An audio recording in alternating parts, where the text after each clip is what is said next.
Good morning, Lisa. Good morning.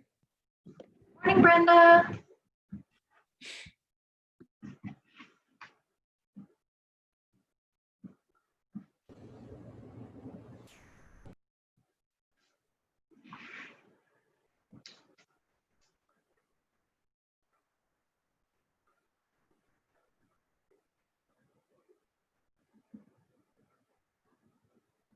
Hi, Amanda. Hello, good morning. Good morning.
Good morning, everyone.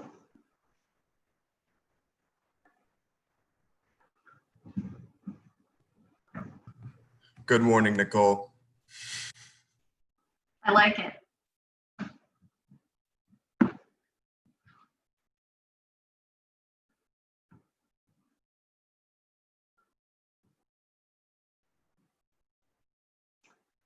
So I think we'll give a few more minutes just to make sure everybody joins.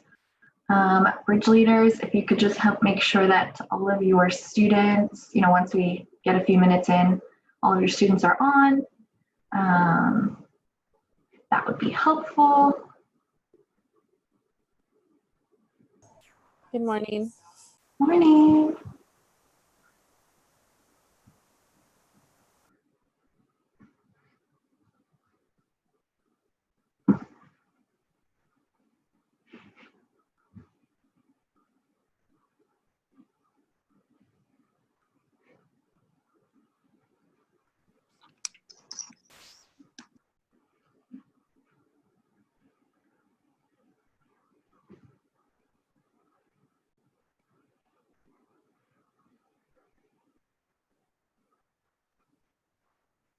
Good morning. So each bridge leader, you have like 8 students, 7 students? Okay, so we should probably have a few more joining. Good morning. So we have a little less than an hour. This is our first advising session. So I'm gonna get going. I'm hoping we have a few more join. But I'm Nicole. I'm your academic advisor for Summer Bridge. I met you all yesterday, but this is our first group advising session. So we will have these almost every morning from 9 to 9:50, and we'll go over a little bit more of like what we do and what the purpose is. But since this is our first one, we want to spend some time at the beginning getting to know each other, doing some activities, sort of, bonding as a cohort, because you all will be together throughout Summer Bridge and then throughout your first year at Sonoma State. So what I am going to ask is that for those of you who are comfortable, if anyone is not comfortable, that's okay, but I would love it if everyone turned on their cameras. I know it's a little weird sometimes to be on camera, but we really want to be able to see everybody. It's so much easier to get to know each other when we can see each other's faces. And we'll talk about the cameras a little bit more and the expectation throughout Summer Bridge, but the expectation is really that everyone has their camera on. So going forward, when you're in class, when you're in your advisor breakouts, when we're doing our advising sessions, that will literally be the expectation, that your camera is on. If there's any reason that anyone is uncomfortable with having their camera on, then you need to communicate that with me, your bridge leaders, and your faculty to let us know, what that reason is, why you don't want to have your camera on. But going forward, that will be the expectation. So just keep that in mind. So I'm hoping to see everybody's cameras come on, at least for the most part. And then just know that by the end of day today, if you're not going to be able or not feel comfortable to turn your camera on, you have to communicate that with us. Okay? So thank you. I appreciate it for those of you who are switching them on. And I'm going to pass it over to Miles. He's going to do some activities with all of us. All right. Good morning, everyone. My name is Miles. My pronouns are he, him, and his. And to start off, I would just like every student to just go around and say your name, your pronouns, where you're from, and then what major you are, or something like a fun fact. And then, so I'll start. So my name is Miles. My pronouns are he, him, and his. I'm going into my second year. I'm from Petaluma, and I'm a business major. And a fun fact about me is that I'm a twin. So then I'll just we'll just like pass it on. So I'll pass it on to my Amanda. Hey, good morning, everyone. So my name is Amanda Fitz. My pronouns are she, her, hers. I'm undeclared, but hoping to declare pre-business soon as my major and a minor in early childhood education. And a fun fact about me is I have a pet guinea pig. And I'm gonna pass it on to my Sally. Good morning, everyone. My name is Sally. My pronouns are they, them. I'm a recent graduate with a bachelor's in Women's and Gender Studies and Early Childhood Studies.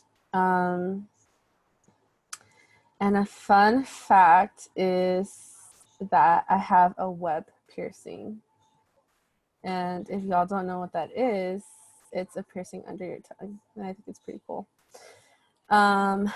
I will pass it on to Brenda. Can I just jump in? Would one of my bridge leaders mind explaining, if you haven't already, to your groups what pronouns are? And because I know some students may be familiar with it, some may not be, but just so that when they're doing that part of their introduction, they know kind of what that is. If one of you wouldn't mind. I can talk a little bit about it. So basically, when you're going to be hearing a lot like some of bridge leaders and faculty trying to include their pronouns in their introduction. So this is just a way for everybody to kind of understand how people identify and how they want to be referred to. So if y'all have never used pronouns before or never like had a conversation about them, pronouns are really just something that you use to refer to someone and talk about someone. Pronouns are also not necessarily always connected to a specific gender or an assumed gender. So it just really depends on the person, but we 100% would always want to respect people's pronouns. So if you're not familiar with it, it's totally okay. A lot of people do come in not knowing about it, but throughout Sonoma State, you really do kind of learn about like what pronouns are and making sure to utilize it and respect everyone's pronouns. So yeah, that's a little bit about pronouns. Can you guys hear me? Okay, so my name is Brenda Guzman Hernandez. I also go by the nickname China. My pronouns are she, her, hers, ella. My major is psychology. And a fun fact about me is I actually broke my left foot and I tore a ligament. And I'll pass it on to Ruby. Okay, my name is Ruby. I am undeclared, but I kind of know what I do want to study in.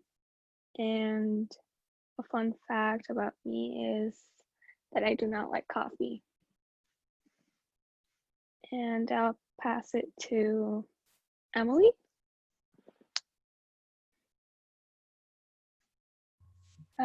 Hello, my name is Emily. My pronouns are she, her, hers. My major, I'm undeclared, but I know what I want to do. Fun fact about me, I'm left-handed. And I'll pass it down to Jennifer. Hello, my name is Jennifer. I use she, her pronouns. I'm going in undeclared, but I also, like all of you guys that said, I kind of know what I want to do. And the fun facts about me is that I have 3 younger sisters. I'll pass it on to Saul. My name is Saul. I'm from Sonoma. I'm undeclared, but I think I want to study business or something like that. And a fun fact, I got 2 dogs. Yeah, I think that's dope.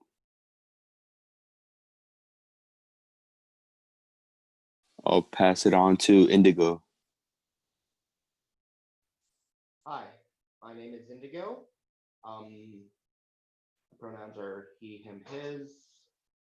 I'm going to be going into astrophysics. And the fun fact about me is I have been across the entire country to over 10 states.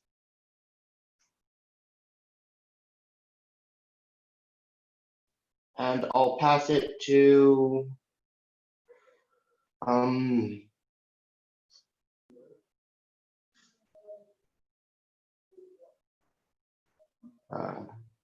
Harry.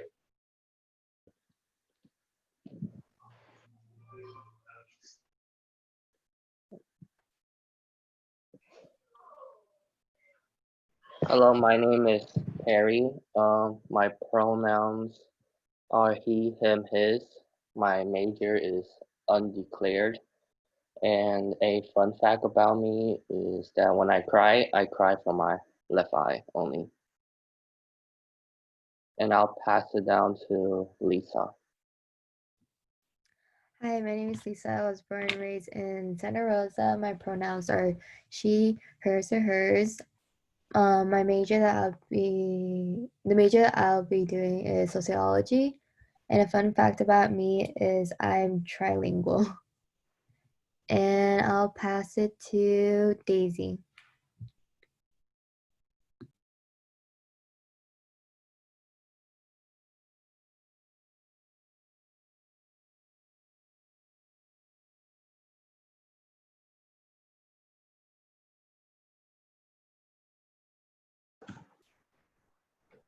Daisy, you might be on mute.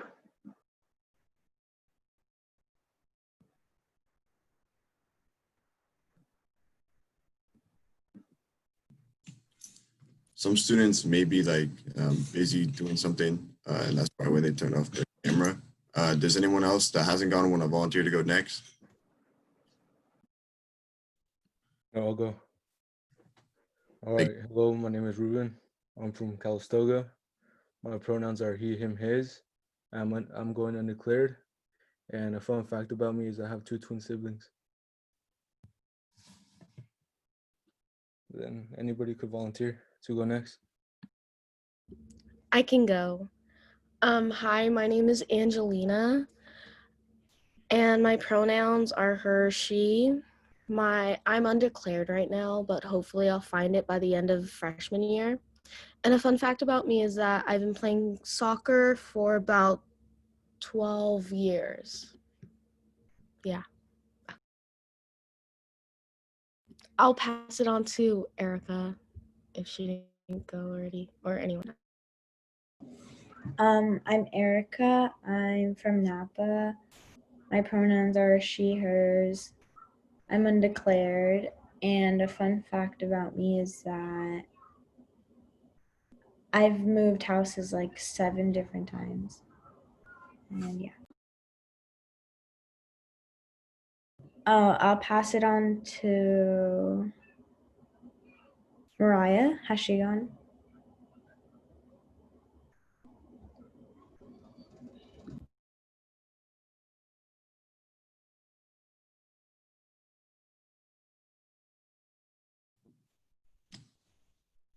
If there's any students that haven't gone yet and that are like here and can speak, feel free to volunteer to go next.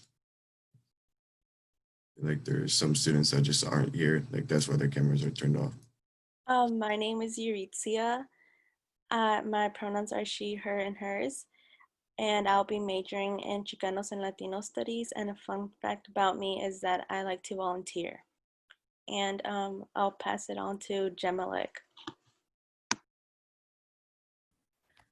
Hi, my name is Jamalek and I'm from Sonoma. My major is Chicano and Latino Studies, and a fun fact about me is I have 5 piercings. I'll pass it to Sally.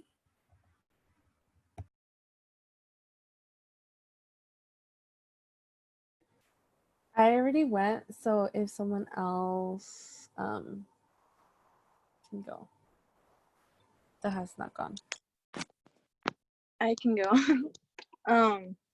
My name is Daisy. I'm from San Rafael, and my pronouns are she, hers, and hers.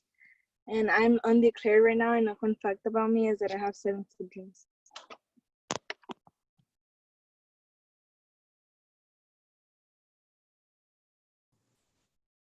I'll go. I was trying to get my but hi, I'm Mariah. My pronouns are she, her, hers. I'm a psychology major, and a fun fact about me is I was born in Rhode Island.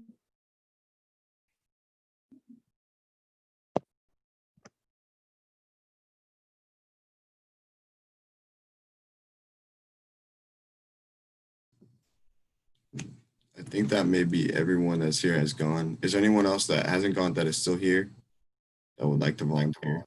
If not, Oh, here. I'm Myra, and I'm from Willits, California. My pronouns are her, hers, and she. And I'm undeclared right now, but fun fact about me, I love cooking. Hi, my name is Silvana. I'm going in as a psychology major, and fun fact about me is that I'm double jointed on my right hand.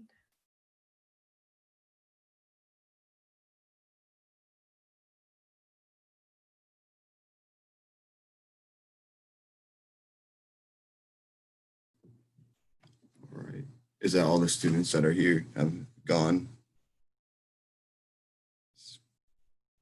All right, perfect. Okay, so for the next activity I have like a few icebreakers we could do. But before we start, I just want to say that Summer Bridge, you'll get out what you put in. And I think that's very important for all the students to understand is the amount of effort or that you put in is like you'll like reciprocate and get back. So if you like are engaged and you're asking questions, then you're gonna learn a lot about the campus or your education, and you're gonna get back what you give. So for my first icebreaker, it's would you rather? So I encourage everyone, if you can, to turn on your cameras. And the way this works is that basically I'll just ask a question, and it's either a 1, you put up a 1, or you put up a 2, and then we can all just like if you pick 1 and someone else picks 2, you guys can talk about why you'd pick 1 over 2. So it's basically option 1 and option 2. Okay. All right. Thumbs up, everyone here. All right, perfect. Thank you. Okay. So the first would you rather have is, would you rather forever be cold or forever be hot? So cold is 1 and hot is 2.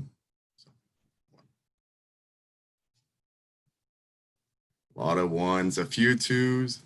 Amanda, do you want to share why you picked 2 over 1? I've actually thought about this before, but normally I usually side with cold, or I can't remember. I think I usually side with cold because I'm like, oh, well, if you're cold, you could always bundle up and like layer up and do all that you can. But if you're hot, like you could literally take off like as much layers as like socially acceptable, and like you could still be like really like hot. But like, I don't know. I think just because it's summer, I was like, oh, I wouldn't want to deal with the heat. Does anyone else want to share? Does anyone else have like a strong opinion on why they'd rather pick cold or hot? All right. All right. So the next one is, so the first option is, would you rather be the funniest person alive or the smartest person alive? So there's option 1 and 2.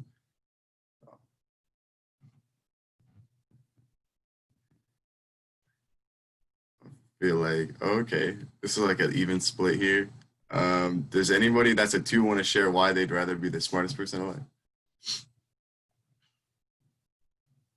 Somebody volunteer. If you don't feel comfortable, that's fine. We'll just move on to the next one. All right. The next one, okay, this one is interesting to me because personally, I don't know what I would choose. So option 1 is speak every language, or option 2 is know how to play every instrument. I'm like in between. Does anyone want to pick why they, or like explain why they chose what they chose? Because I think this one's interesting. I'll go. Whoever said they'll go Mariah. Okay. But yeah, so like since I was little, I've loved playing music. I've been in marching band for 6 years. So, and I've stuck with percussion, but I know how to play like every instrument in percussion. So learning a new instrument is always fun for me. And I feel like I've wanted to learn instruments outside of my specific area for a really long time that I never have. So I would definitely learn to play every other instrument if I could.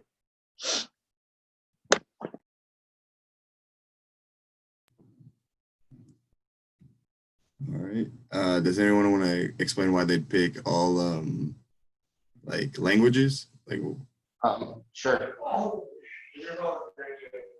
Well, I've always been interested in language. It's a fascinating subject to me. I think knowing all languages would be very useful. So you can just like, it wouldn't matter where you go, you would be able to talk to anyone, which I think would just be nice and helpful to be able to do.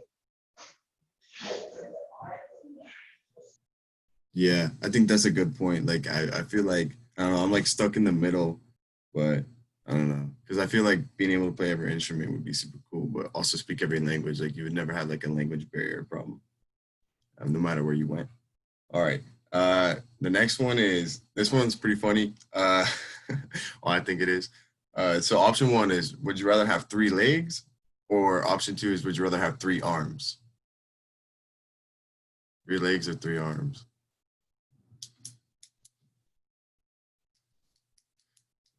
I feel like I'm the only one on one here. I think I'm alone. Oh, wait, no. Why'd you pick one, Miles? Why did I pick one? I feel like, cause like having 3 legs would be super cool, you know? Like, you're like a little like, I don't know, it's like, it reminds me of like weird creatures from like Star Wars or something, you know? Just like posted up walking with 3 legs. Like that would be pretty dope. Does anyone want to explain why they'd rather have 3 arms?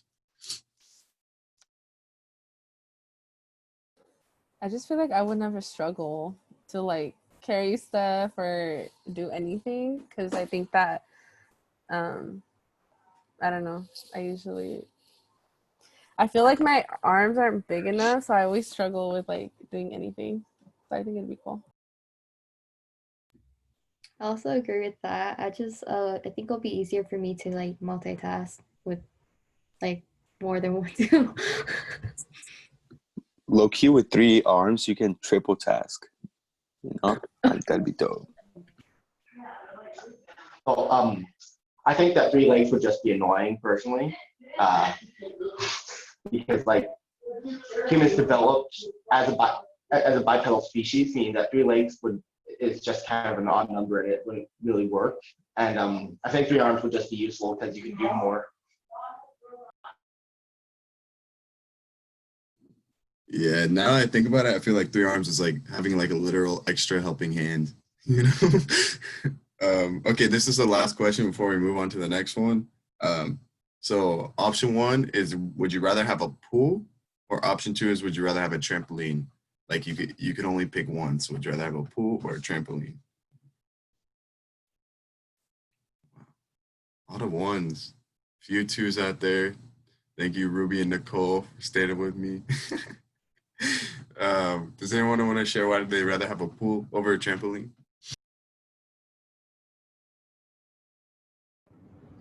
I've never had a pool in my house, so I've always had a trampoline, so I'd rather have a pool. Yep, same.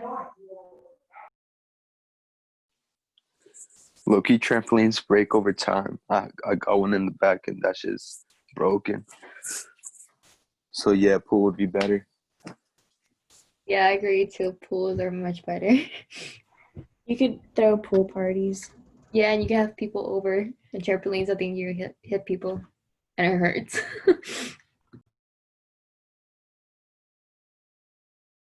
Well, I don't know how to swim, so.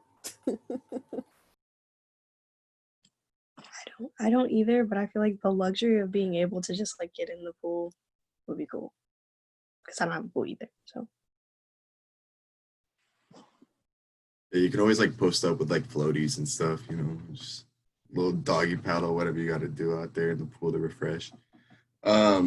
Okay, so that wraps up like the would you rather questions I had in mind, and then we still have like a lot of time left, so I was just gonna do like a I Spy game. I did this with my bridge group already, but so for those of you that don't know how it works, it's basically like we're gonna like move on like from person to person, and they're gonna say like I spy something red, right? So then I'd look around my room and like I'd look for something red, and then like this little cup has like red on it. All right, so yeah, so I'll start, and basically you just find something near you that is similar to that color or has that color on it, and then you show the camera. All right, so I'll start and I'll say I spy something orange.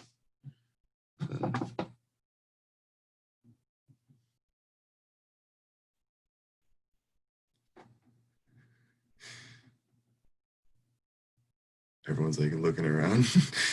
Such an obscure color, orange. The marker, love that. The highlighter. Is that a power strip? I think. That's what's up. Okay. And then I'll just pass it on or to the next person in my order, which would, so in my order next is Brenda. So you can go next and spy a color. Oof. I spy something gray.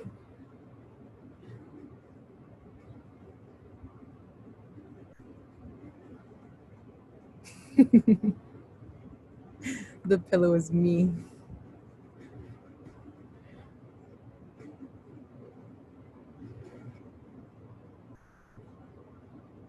Is that a pole? It's a door. Oh. Like a beam in a door. See, that's a window.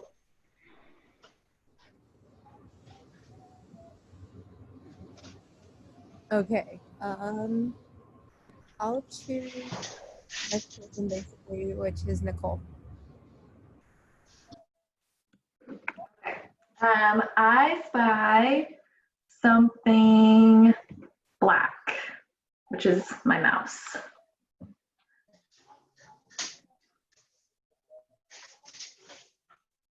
Is that your mask, Erica? I like it. What is that, Miles? It's like a little painting for like this little Uzi album. It's just like a album cover art, but instead of rapper, it's me. Very nice. Okay, I'm going to pass it to, let's see, am I supposed to pick the next person on my list? Indigo.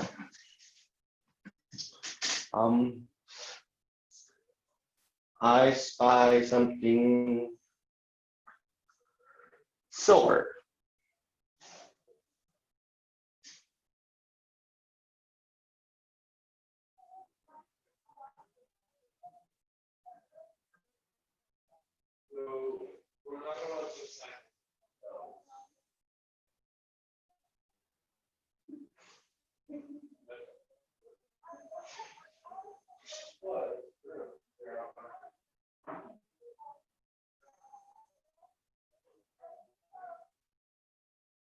Okay, and I guess the next person would be um, Ruben. I spy something yellow.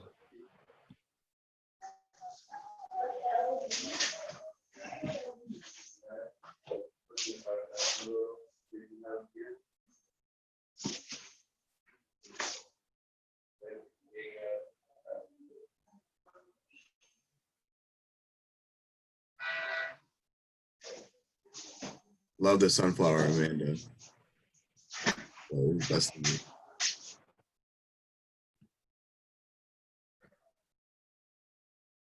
All right, I choose Lisa. I spy something pink.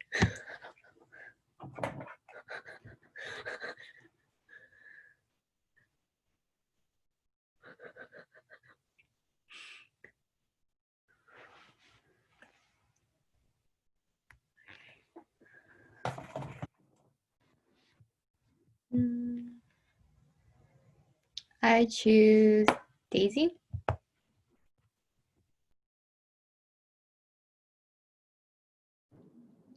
I spy something green.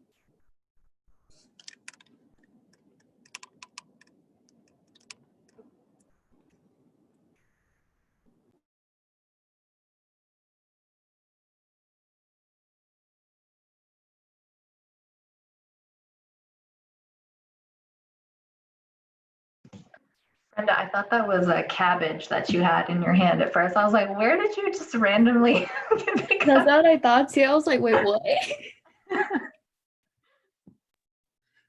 I thought it was like a watermelon. I just realized it was a ball. All right, and then a few more just to wrap up here. We'll do like two more because Nicole has some things to add at, towards the end. So just pick whoever's next.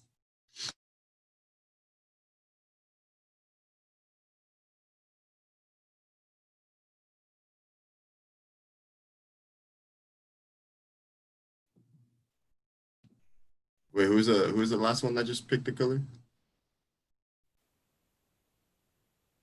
Oh, that was me. You just pick someone new that hasn't gone.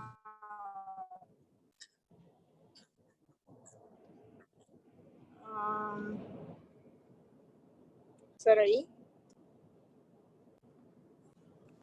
I spy something brown.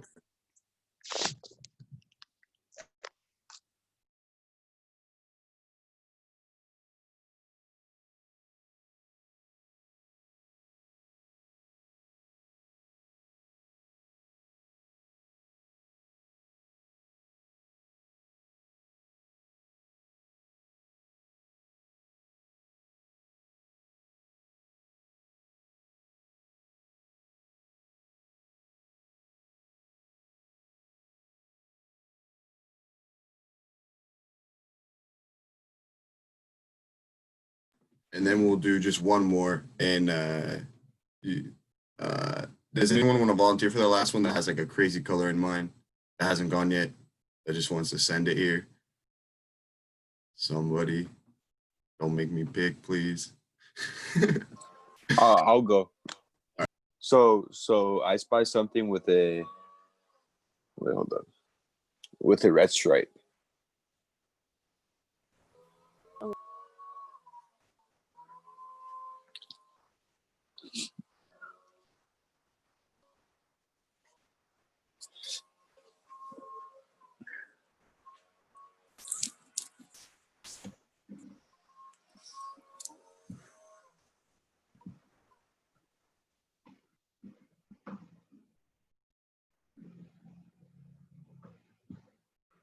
You can't see mine, but it's a soda thing.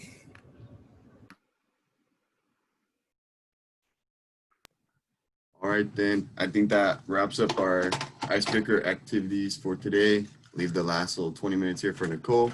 Thank you guys for all volunteering and actually speaking. I know it can be hard, like through Zoom, but we just got to get used to it because we got like 8 more days of this. So just get used to it. And then I'll pass it over to Nicole. Thank you, Miles. I appreciate you coming up with some games, and I appreciate everyone participating. Like Miles said, it's definitely different through Zoom, different than if we were in person and like connecting in person. But as much as possible, we want to still try to get to know each other and do activities and do things like we would do if we were in person. So I also really appreciate those of you who have turned on your cameras. And so what I'm going to do next is just go through a quick sort of PowerPoint talking about a little bit more about what is Summer Bridge, what are the expectations, different things like that. What can you expect? So let me just figure out how to share my screen. Can you all see that? Yeah? Okay. So this is our first advising session. So like I said, we will do these almost every day, first thing in the morning. So from 9 to 9:50 will be our advising sessions. They're going to be led primarily by me, but also by your bridge leaders. So we're going to do them sort of together. They'll do some activities, presentations, and then I will also do presentations. That way you can get my perspective as your advisor. What do I recommend? What are resources? What are the updates about EOP, about Summer Bridge, but also get their perspective because they've all been students. They are students. Sally just graduated. So, she's been through her, years at Sonoma State. So she's a great person to give insight and advice. And then Miles and Amanda, they are going into their second year. So they just went through Summer Bridge last year and they just finished their first year. So they just finished everything you are about to go through. So they're also great people to connect with and ask questions and advice. So I want you to hear from them as well. So Miles did our activity. And so the purpose of Summer Bridge, do you guys see this like camera piece or can you fully see my PowerPoint screen? You can fully see the screen? Okay.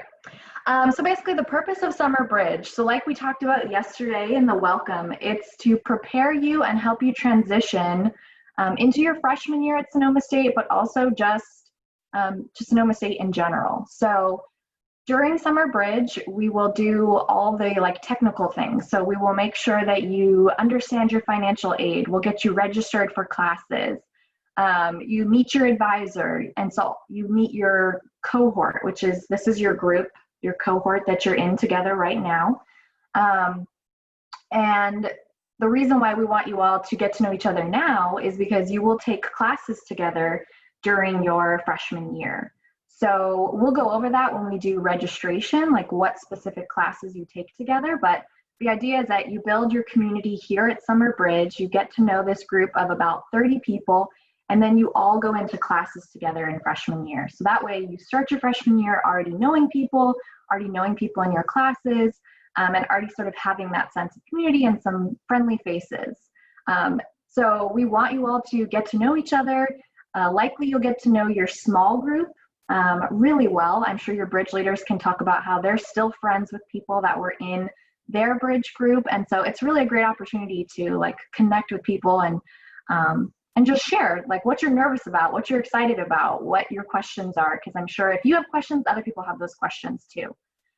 We want you to learn about the resources on campus. So there's a lot of things on campus that are here to support you even when we're remote. We're still accessible. You can still talk to advisors. You can still get tutoring. You can still connect with different programs and get involved. So we want to share some of that with you. And also introduction to college coursework. So as you saw yesterday, you will be taking 2 classes while you're at Summer Bridge. Your quantitative reasoning, which is math, and then your reading and writing. So we really want you to engage and participate in those classes because it's an introduction to what a college class is like. And you do get 1 credit for participating. So if you do the work, if you participate in the discussions, if you connect with your faculty, you come in with 1 unit of college credit, which is great. That puts you ahead of a lot of other students that are coming in. Students that go through orientation do not get that benefit. So it's really a great opportunity. And like the faculty said yesterday, it's not meant to be stressful. It's not meant to be like a lot of extra work or a lot of extra time on your part, but we do want you to try and participate as much as possible in those classes. And get to know the staff. So, you know, me as your advisor, but also all the EOP and CASE staff. We are here to support you throughout your 4 years. So definitely during summer bridge, you know, we connect every day, but even after summer bridge, over the summer, if questions come up, if things you didn't think about when you were here, reach back out to us. We're here to help, and we're here to help you throughout your 4 years. So summer bridge expectations. So the biggest one is to participate. Miles said it great at the start. The more you put into this experience, the more you'll get out of it. So the more you engage in discussions and activities, the better. And I understand that there will be things that come up that prevent you from doing that. Like you may not be able to connect to Wi-Fi that day, or you may not be able to turn on your camera for some reason, or the connection is bad. So I mean, there's definitely going to be limitations, and we understand that. And so, but the expectation is that you are participating. So from 9 to 1. Every day we do these live Zoom sessions. So there's, the advisor breakout, there's the summer bridge leader breakouts, there's the classes, and as much as possible, we expect you to participate. So come, be part of the discussions when professors ask questions, participate, turn on your camera. That is the expectation, that your camera is on. But if there's things that come up, we want everyone to feel comfortable, and we want everyone to feel, like we want this to be a positive experience. So if there's issues with that, if there's reasons you can't participate, can't turn on your camera, just make sure you communicate with us. That's the most important thing. We just want to know. So if we don't hear from you by the end of today, then we're going to expect your camera is on tomorrow and you're ready to go. And be respectful. So, because we are asking everyone to have their cameras on, like they talked about in onboarding, no screenshots, no taking pictures of people without their permission. That's really important because we want to make sure this is a safe and respected environment for everybody. And also confidentiality. So, when you share things with your summer bridge group, or if you share things in discussions in the classroom, we want people to feel like it's a comfortable and safe space. So we want, what's shared stays with the group. So of course, there's always the exception of if someone shares something that makes us concerned about your well-being or your safety. But for the most part, we want everything to stay in this group. So you're not sharing what other people share with those outside of our cohort. And ask questions. So if you have questions, ask them to me, to your bridge leader, to your faculty, because if you have the question, probably someone else has that question too. And this is your opportunity to learn about Sonoma State, learn about EOP, learn about the ways you can get involved. And I say be patient because, like we said, this is the very first time we've ever done remote summer bridge. So there will be hiccups. There will be things that don't go right. There will be awkward moments with technology. There will be, times where activities just don't quite work right because it's different remote. So we just want to make sure that, as much as possible, be patient with us, be patient with each other, be patient with your faculty, but we'll get through it together. So these are the different sessions. So every day, like I said, from 9 to 1, it's like live Zoom sessions. So in your Canvas page, you can find all of them. So group advising, 9 to 9:50. So that's this, where we all connect as a big cohort. I share updates, I share what's going on, what to expect for the next day. We do activities. Then you have your academic session. So this is where you get to experience what a classroom is like for college. You meet with your faculty. They'll have you do different activities, different discussions. Then you have your bridge leader breakout. So that's where you connect with your smaller cohort. You build that community. You get to know people really well. Ask your bridge leaders about their experience, learn from them. I do see the chat is going off, so if people are talking to me, I can't see it at the moment, but I'll get to it in a second. And then one-to-one advising. So that's from 1 to 5. So those are those things that the bridge leader asks you to sign up for specific slots every day. So you only have to sign up at least once. I want to talk to everybody at least once. So you don't have to sign up for a time every day. We just have them available since everyone's schedule is different.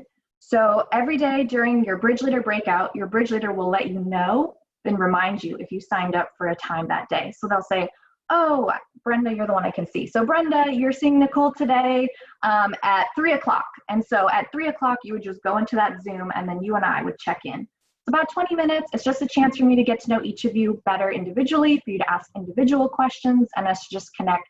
Since in the big group, it's a little bit harder sometimes. You don't have to come prepared with anything. It's really informal. It's just a chance for us to chat. Okay, so I'm gonna stop sharing for a second. And let me see the chat. Are any of these for me or are we good?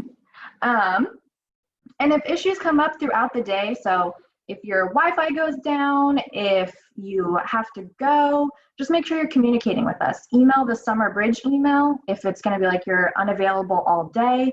If it's just like a momentary thing, like your Wi-Fi goes out so you miss part of class, just when you come back, let the faculty member know, let your bridge leader know, just let us know what's going on because we know things will happen. Okay, so the freshman agreement. So you all will receive, I'm gonna share my screen again. Any questions about any of the stuff I just went over? Good, okay. So everybody will get this in your email. Can everyone see this? The EOP first year agreement? Thumbs up. So everybody will get this in an email, and every EOP first year student needs to sign this.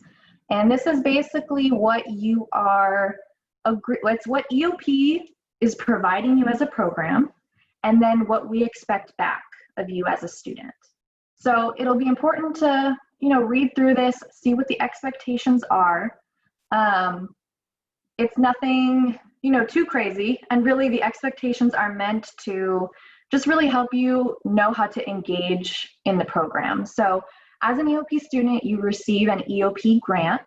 So you get a grant all 4 years that you're a part of EOP. And so in receiving that grant, we have some expectations of how you then participate in the program. So some of the main ones are, in your first year, we have expectations of how often you connect with your EOP advisor. So in your first semester, so this fall, upcoming semester, we'll ask that you check in with your EOP advisor at least 3 times. So that's about once a month. So you can see it here, they have meet with EOP advisor, September, October, November. So that's during the first semester. You have to do those 3 meetings in order for the second half of your EOP grant to disperse to you in the spring semester. So it is really important that you make those meetings. And then in your second semester, we ask that you meet with us at least once. So that first semester, we just want to make sure we're connecting you to resources, answering your questions. That's why it's so many times in that first semester. But it's not expected every semester, but the more you talk to us, the better. We want to know what's going on. We want to know how we can help. So never feel like you're talking to us too much or bugging us too much. We want to know. Let's see. Enroll and complete 12 units. So 12 units is considered full-time student. So we want you to always make sure you're a full-time student progressing towards graduation. Enroll and pass with a C or better in Univ 102. So we'll go over that a little bit more when we get to registration, but that's the freshman EOP class that you will all take together. So we're just basically saying you have to enroll in that and you have to complete it. But it's meant to be a fun class. It's, it's a class where you'll get to connect with each other. You can ask your bridge leaders about it. They can tell you more about what the class is and what you do. If you end up on academic probation, it happens sometimes, every semester is a little bit different. You're required to meet with your EOP advisor regularly. So we just want to highlight that, that if that was to happen, then you need to meet with your EOP advisor. We ask that you attend and participate different activities that EOP does throughout the semester. So we do a lot of different workshops. Sometimes we do field trips, different just like social gatherings. So we want you all to be involved and connected in those as much as possible. Meet with us if any of you decide to transfer or leave SSU. We want to connect with you and do like an exit interview. But hopefully none of you decide to transfer, but that's just in there if you do decide. And then an important one at the bottom is if anything is to happen like with admissions, like if you get anything from the admissions office, anything about turning in your final transcript that changes your admissions in any way, please connect with us. Please reach out to us and let us know what's going on. So if the admissions office reaches out to you and says anything, connect with Jesus, connect with your advisor. Just let us know. We want to be up to date on like what's going on and how we can support you. So like I said, it's not too intense. You're not committing to anything like overly intense, but I would suggest just reading through it, knowing what the expectations are. You'll get this through email. And so you'll use DocuSign to sign it. And so everybody needs to sign it by Thursday. So you have 2 days to sign it. So again, this is at the top. This is what, as an advisor, this is what we provide to you. And then this is what we expect of you. Any questions about that? Okay. So for everyone, oh, thanks, Miles. Yes, so for the one-on-ones, you can definitely sign up for more.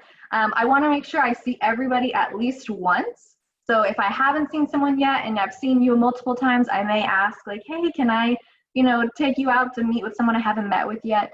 But especially if we meet towards the beginning and then questions come up later, during summer bridge, like feel free to connect with me again. 20 minutes goes by really fast. But also know we have a whole day dedicated to registration. So, if you have questions about registration, how do you sign up for classes? How do you use the different tools? We have a lot of time dedicated to that. So that doesn't necessarily need to be something we have a one-on-one for. We have like a whole day.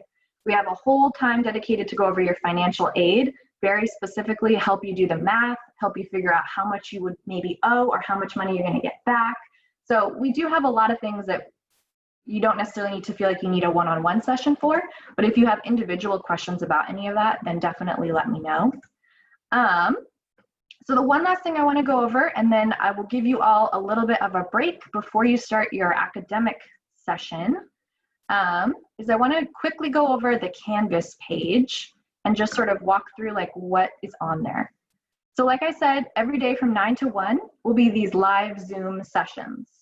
But every day we have things that we ask you to complete on your own time if you're interested.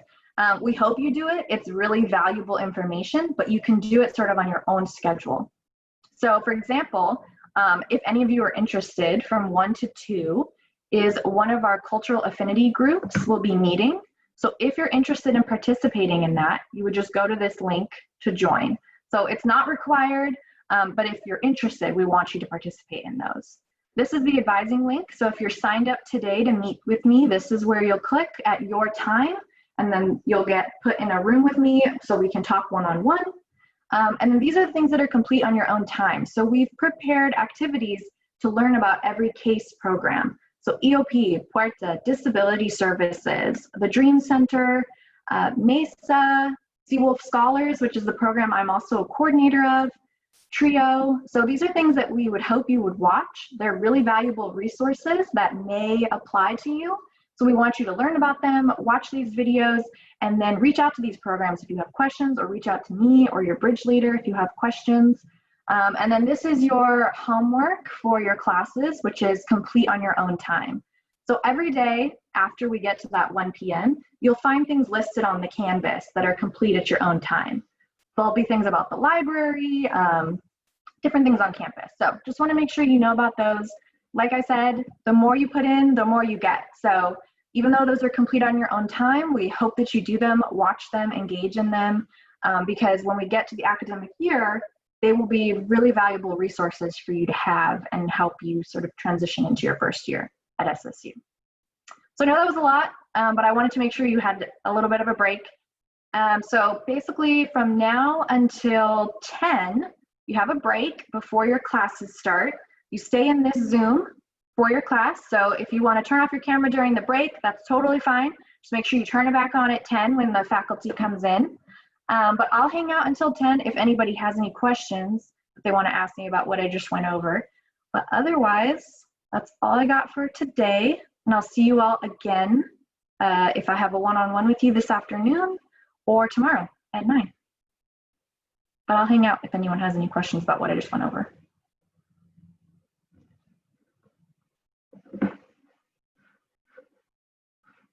Thank you, Nicole. Yeah, of course.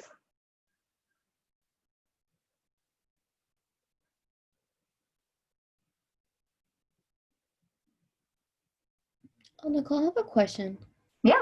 For the first year agreement, did you say that it's gonna be the email be coming out today or within the next 2 days? I think the email is coming out today. Oh, okay. And it likely will go to your SSU email. For the most part, from now on, we'll always be communicating with your SSU email. So that's the email you're going to want to check to find it. Okay, thank you.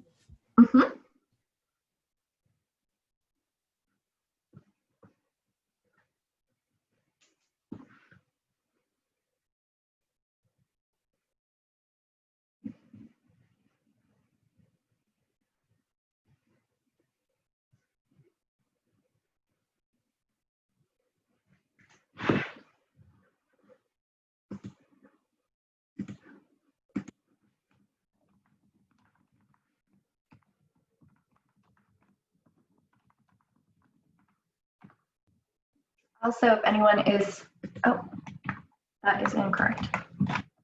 I'm putting my email in the chat. The first one was a typo, sorry, I forgot the second N. But if any of you need to connect with me for any reason, so if you're not going to be able to participate for some reason, just let me know, or if you have questions, let me know. You can also get it from your bridge leader, but you should have all gotten an email as well, I believe to your SSU email that has my email, your faculty emails, and your bridge leader emails. So if you didn't get that email, let me know, but it should have gone to your SSU email, not your personal email. And so that's a great way that you can communicate with everybody as well.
Hi, Nicole.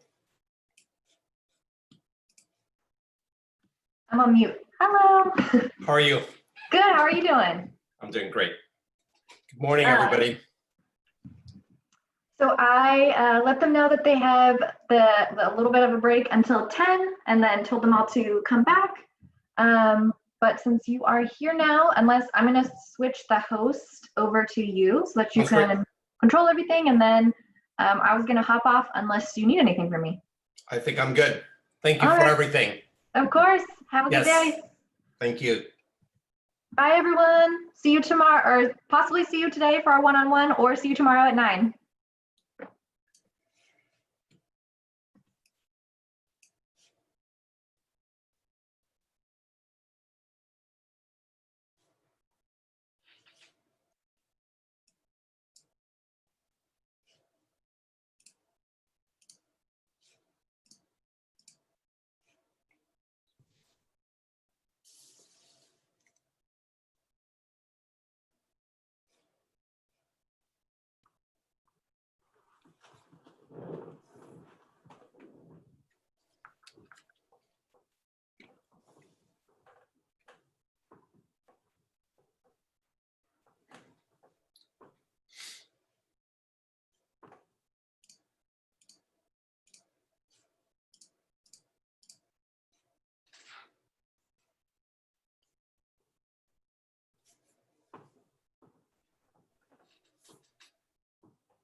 How are you, James?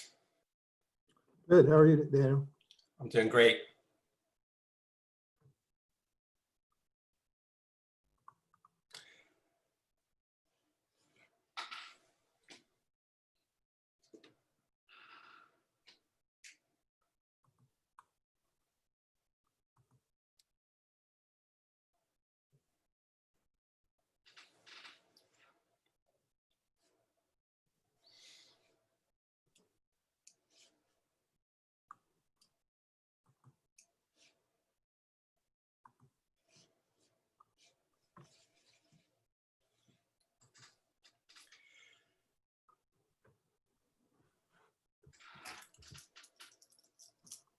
All right, so good morning to all of you. It's 10 a.m. I always like to start on time out of respect for those who are always on time. Let me just wait like a minute or so. I know some of you were taking a little break. And around 10:01, 10:02, we'll get rolling. How's everybody doing? I see some faces, which is great. That's How are awesome. you? I'm doing great. Very, very good. I'm really excited to be a part of this program, so it's awesome. So again, let me just wait a minute or so, and we will start with our session for today.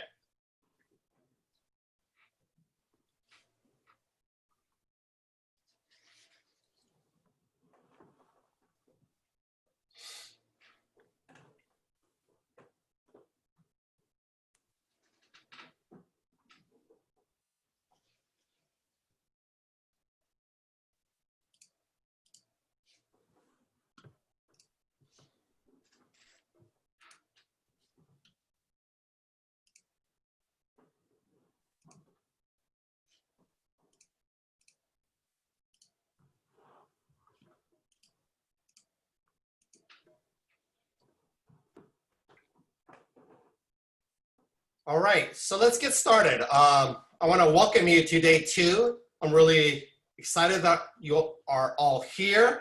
I have a couple of announcements. The team probably has a couple of announcements.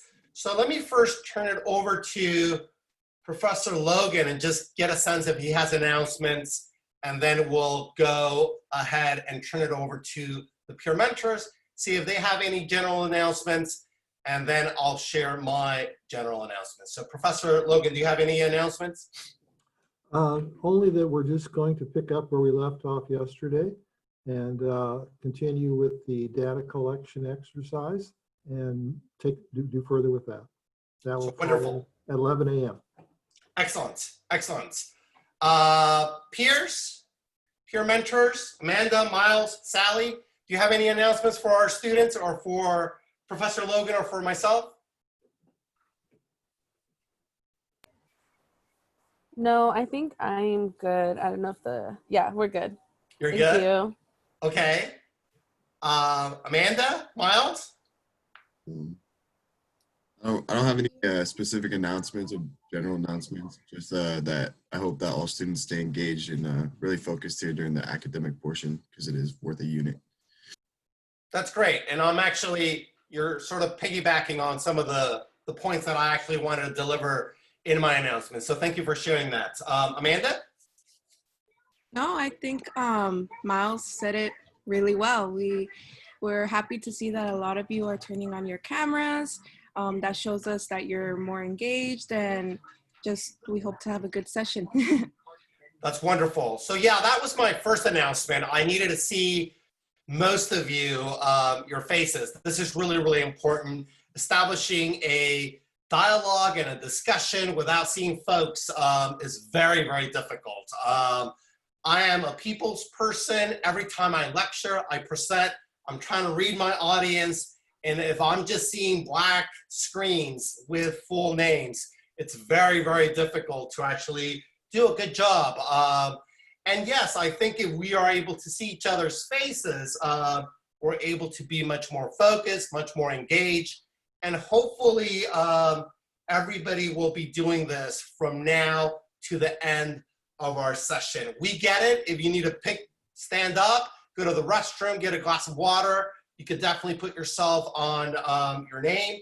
But then once you immediately come back, make sure you know we're able to actually see your face. So that was my first announcement. My second announcement is this. I had the opportunity of reading everybody's free writes that was part of the homework last night. And I can tell you this, I was very, very impressed. Overall, everybody did a really, really good job. I was very, very impressed. And thank you for some of you being very candid and open. I was really, really appreciative of your writing and your thoughtfulness. I thought that was great. My second announcement has to do with this whole idea of being engaged and really trying to take this whole experience as if you were in the classroom. I think all of us should look at this as an actual class. You're going to be receiving one unit. So just try to envision yourself as if you were in an actual class at Sonoma State. And what does that mean for all of us? Well, first, you have to have something to write with. Everybody should have a notebook. Everybody should have a pencil and a piece of paper to be writing little comments. This is key. 2, everybody should be willing and able to participate. This is really, really important. In all the classes that you're going to be taking, participation matters. Participation is key. And I always tell my students, sometimes if I'm basically not able to sort of talk and have a dialogue among my students, that means I'm doing a fabulous job, all right? And what that means is this, that you've got to be paying quite a bit of attention. And for those of us who are a little on the quiet side, that means more work on our part. And I get that. I'm actually an introvert. I would consider myself an introvert.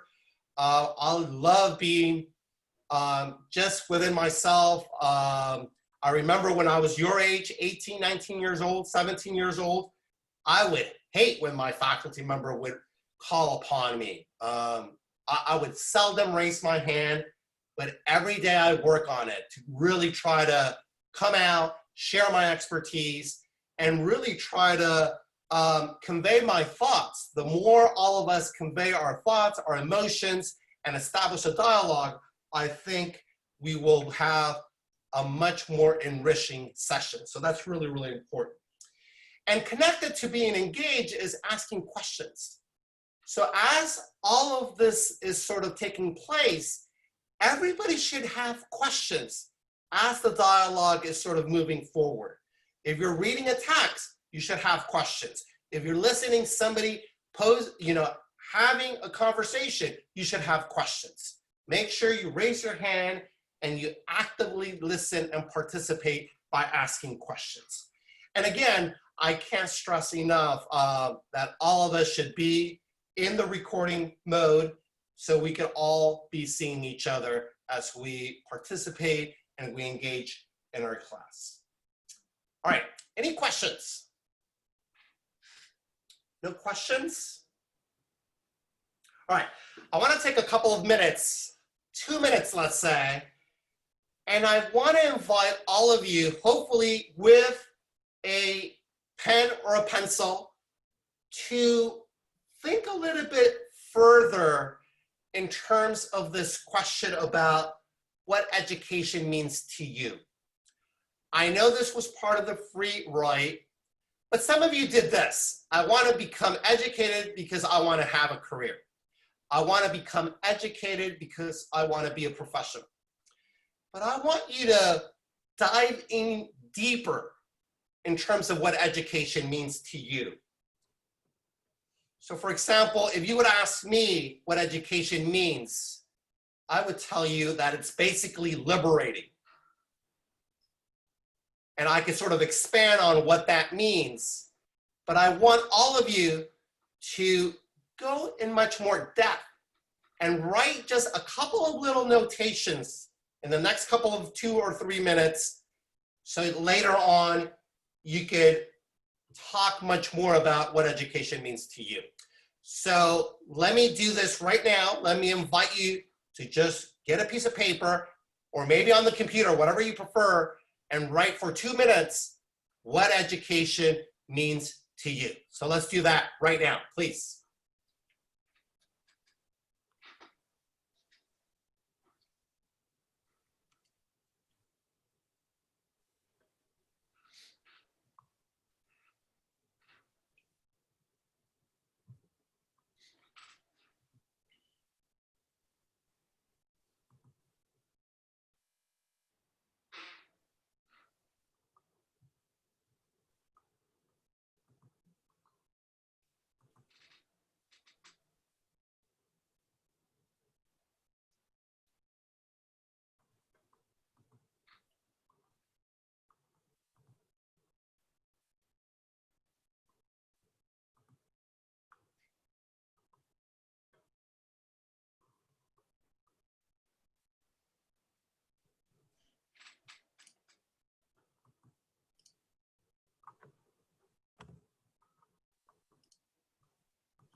All right, so let me invite all of you to start wrapping up your thoughts. Again, this will serve you as you're being called upon to share who you are and what education means to you. So wrap it up, please.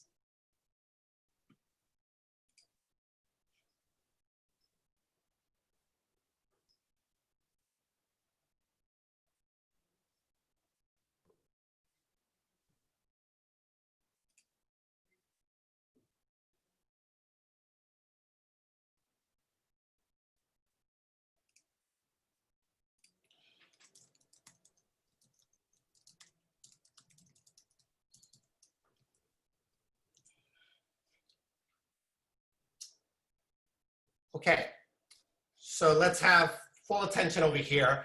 So we're gonna basically go in, try to have everybody participate, and using your free write from last night and some of the little things that you were able to jot down right now, we want to sort of go and hear from everybody in terms of who you are and what education means to you.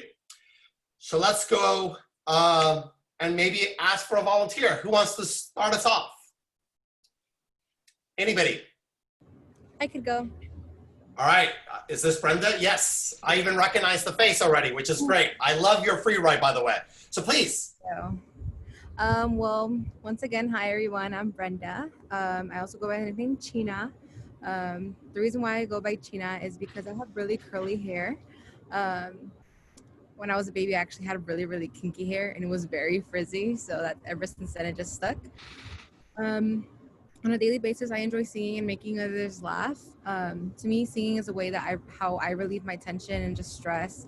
I do get shy around others, but it's something that I want to build on and actually show it because I've heard I have a really good voice. Seeing people laugh, honestly, to me it just brings me joy. Seeing people's like great vibes and positivity is just something I always want to see. I'm a negative person, but to myself, but honestly, I just like sending off that positive vibe. The reason why I wanted to go to Sonoma, honestly, I fell in love with the campus when I visited during my junior year. It just made me feel at home. So with the whole education, to me, education is a privilege because many students around us in the world actually don't have the chance to actually be able to receive the education that we have nowadays. For example, my parents, my dad couldn't continue his school because he had to work for his family. My mom, she did graduate high school, but due to personal reasons, she did drop out after that. She didn't want to go to college. She did want to be a nurse, but she just couldn't continue. But yeah, that's basically what education means to me. My education, I for sure want to grow it. I love learning, especially if it's something I want to do, I'm going to pursue it. That's basically what I go for. But yeah. That's wonderful. Excellent job. I love it. Yes, yes, yes. Very thoughtful, very engaging. Beautiful. Excellent job, Brenda. So let's listen and hear from another student. So please. I'll go. Great. Please, So, Erica. My name's Erica, and I actually wrote down like exactly what Brenda said. I said that education is a privilege because I know a lot of people around the world aren't privileged enough, I guess, to be able to continue with their education. Like, but both my parents only got like, I think up to 6th grade. And so I think like I was supposed to be, well, I was the first one in my family to graduate high school. So it was like a big deal. And yeah, I just wrote it was a privilege. I love it. Can you share a little bit about yourself? Oh, yeah. Well, I'm from Napa and I really like to be outside. Like in my free write, I wrote that I just like soaking in like nice like views, like the ocean and like the stars and like sunsets and like nature and stuff like that. So yeah, and I also like painting, but I'm not good at it. I'm not really good at it, but I just enjoy doing it. So yeah. That's great. Do you like going hiking? Yeah, but I get tired easily. So yeah. All right. So wonderful. Excellent. All right. Does anybody else want to pop in and share, please? I'll go. All right. So please. Okay, so hi, I'm Indigo. I live in Modoc County, which is in the very top corner of California. Mm-hmm. I live in a rural area. It's very farming. It's very farming and agriculture based. And you know, out here, there's just not a lot to do for me. So going to Sonoma, that's one of the big things I'm looking forward to is being able to just have more to do.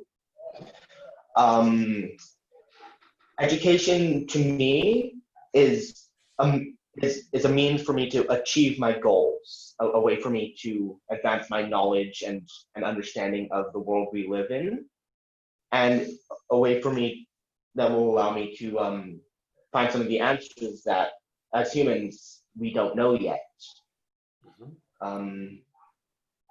Yeah. That's great. You want to say more? No, that's fine. Very good, Indigo. All right, so let's move on and have somebody else share, please. I'll go. Tell us. Oh, whoever you go. Oh, whatever. All right. Hello, my name is Ruben from Calistoga. I'm going undeclared.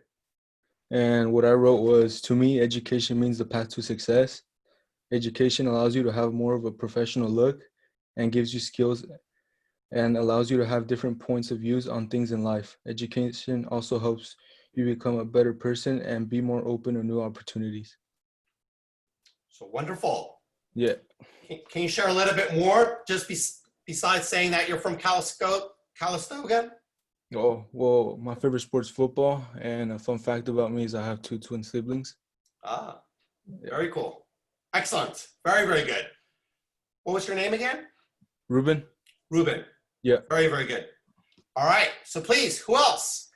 Hi, my name is Lisa. I was born and raised in Santa Rosa, which is in Sonoma County. I am the youngest out of two, and I'm also the first generation in my family to go to college. So growing up, my parents always worked. My mom and dad didn't um, go to school. I think the highest education level they went is middle school. So education is really important to me because I have some difficulty when it comes to school. There's challenges that I face when academically.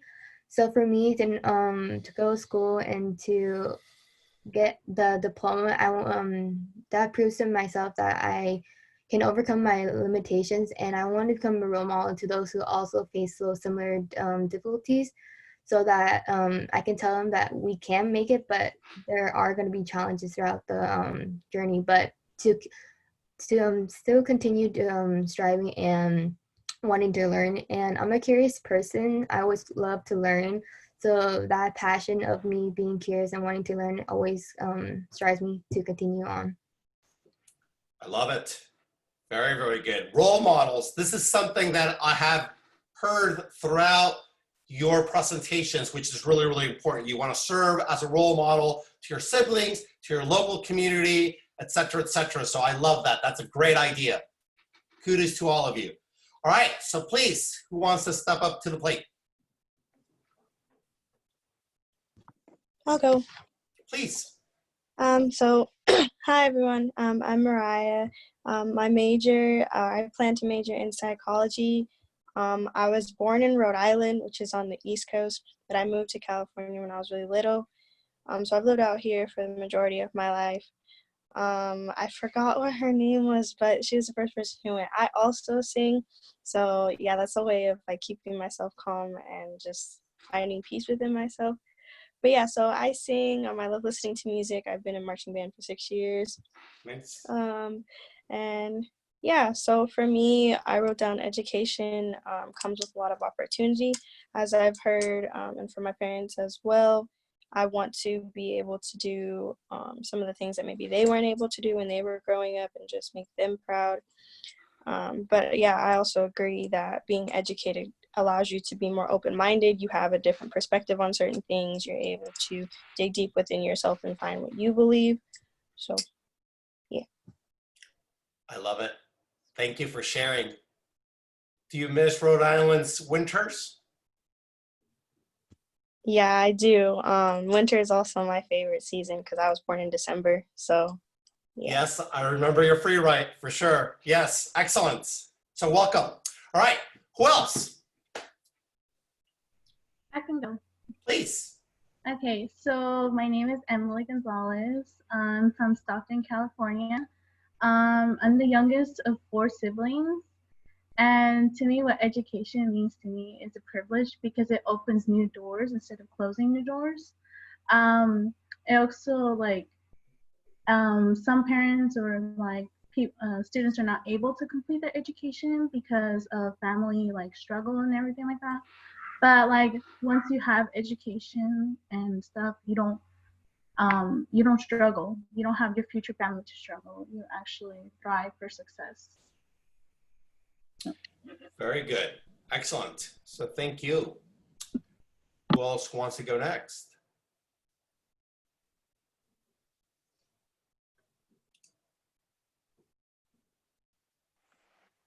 I could go. Oh, okay. My name is Jennifer. I'm from Richmond, California. I have 3 younger sisters. I'm the oldest. Yeah, to me, like everybody else has said, education is an opportunity that not everybody gets to have. So I'm happy that I actually have that opportunity. And especially now because I'm going to college, that's for me, that's a big milestone because I'm also the first generation. So yeah, I feel like education is really important in society, especially so that you can be taken seriously when spreading out like what you believe and like your ideas and stuff. So wonderful. Thank you. So what does it mean to you to be a first gen student? To me, yeah, I feel like it's, oh, sorry. Go, tell us. I feel like I feel like it's hard really because for me I get nervous a lot, so it's like it's a lot of pressure on me to like um let my sister see like, oh, this is who I want to be, this is my sister, I want to be like her or something. That's what I want to try to be for my sisters. So Yeah, so this whole idea of being a role model, no? yeah, that's what I want to be for my sisters and like for anybody else really. So That's great. That's great. So I'm also first gen college student. My mother has a 6-year education. My dad has an 8th-year education. So I could definitely relate to a lot of you. You know, I'm the first in my family to have a college degree, first in my family to have a master's and also PhD. So I could definitely connect with a lot of your experiences. So wonderful. Thank you. All right. So who else wants to go next? So hi, my name is Luis Gutierrez. I'm from Watson, California. If you guys don't know where Watson, California is, you guys might know about Driscoll's, which is the strawberries and berries. We are the main place where it's all grown. I like playing indoor soccer, and I love watching the sunset with my friends. And education to me is a key to success and also a privilege. I say this for the key to success is that because if you want to, for example, if you want to get a bachelor's, master's, or doctorate degree to achieve like an achievement that high, you need an education first. It also like it helps. Education also helps you, like shapes you to go into the real world. You need to know how to communicate. You need to know how to write. You need to at least know how to count to at least have something in the world. I also say it's a privilege because here in the United States, education is free. And in Mexico, like where I came from, Mexico, it's hard for someone to get an education. Like my parents, for them, they had to drop out to get to at least keep the income coming for their families. So for me, having that chance to go to school for free and not worry about paying for anything, I see that as a privilege. So very thoughtful, Luis. When you mention that education shapes you, what do you mean by that? Share a little bit more. Can you expand on that idea? Yeah, education, it shapes you to who you are today. If let's just say, you know, at the starting of kindergarten, they teach you how to do manners, or they teach you how to count, they teach you how to that.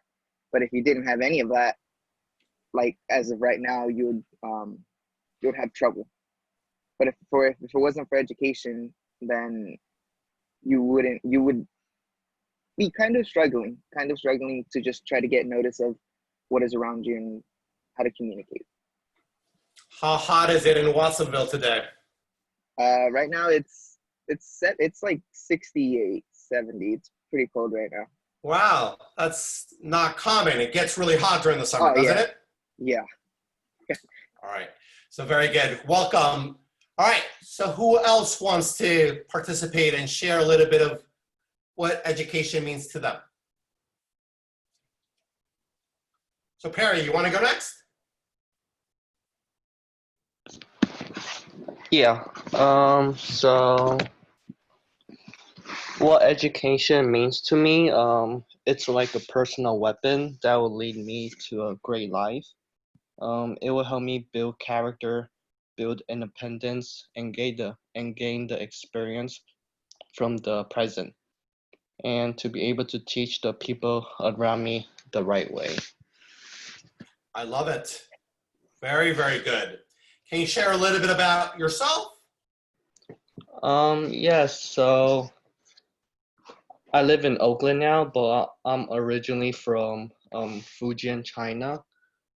And right now I live with my guardians, David and Jennifer, and there's a program called Big Brother Big Sister where I met David. It's basically a program where an adult is paired up with a random boy. So that adult is David and that kid is me. Mm-hmm. And we've been together for years and have fun. And then one day I had a fight with my mom. So David and his girlfriend Jennifer decided to take me in. and that's where I am now.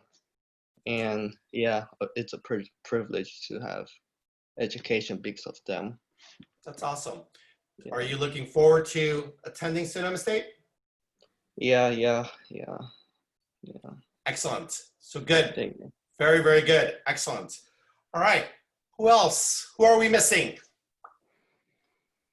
Sarai, I see you in my screen. Well, okay. Yes.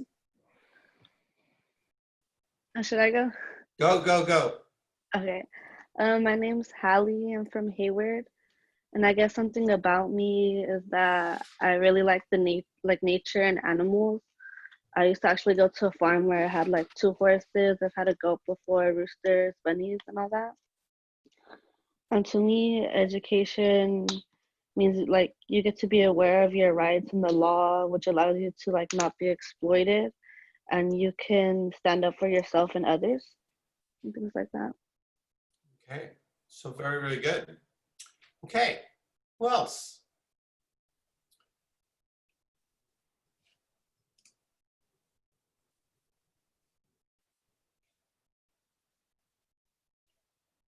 So yes, Ruby, I see your hand up. Yeah.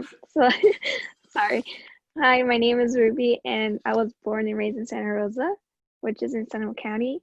And throughout high school, I did dance to get out of my comfort zone, and it was like a very therapeutic experience because I got to learn different genres of dances, and it was a way to like relieve stress.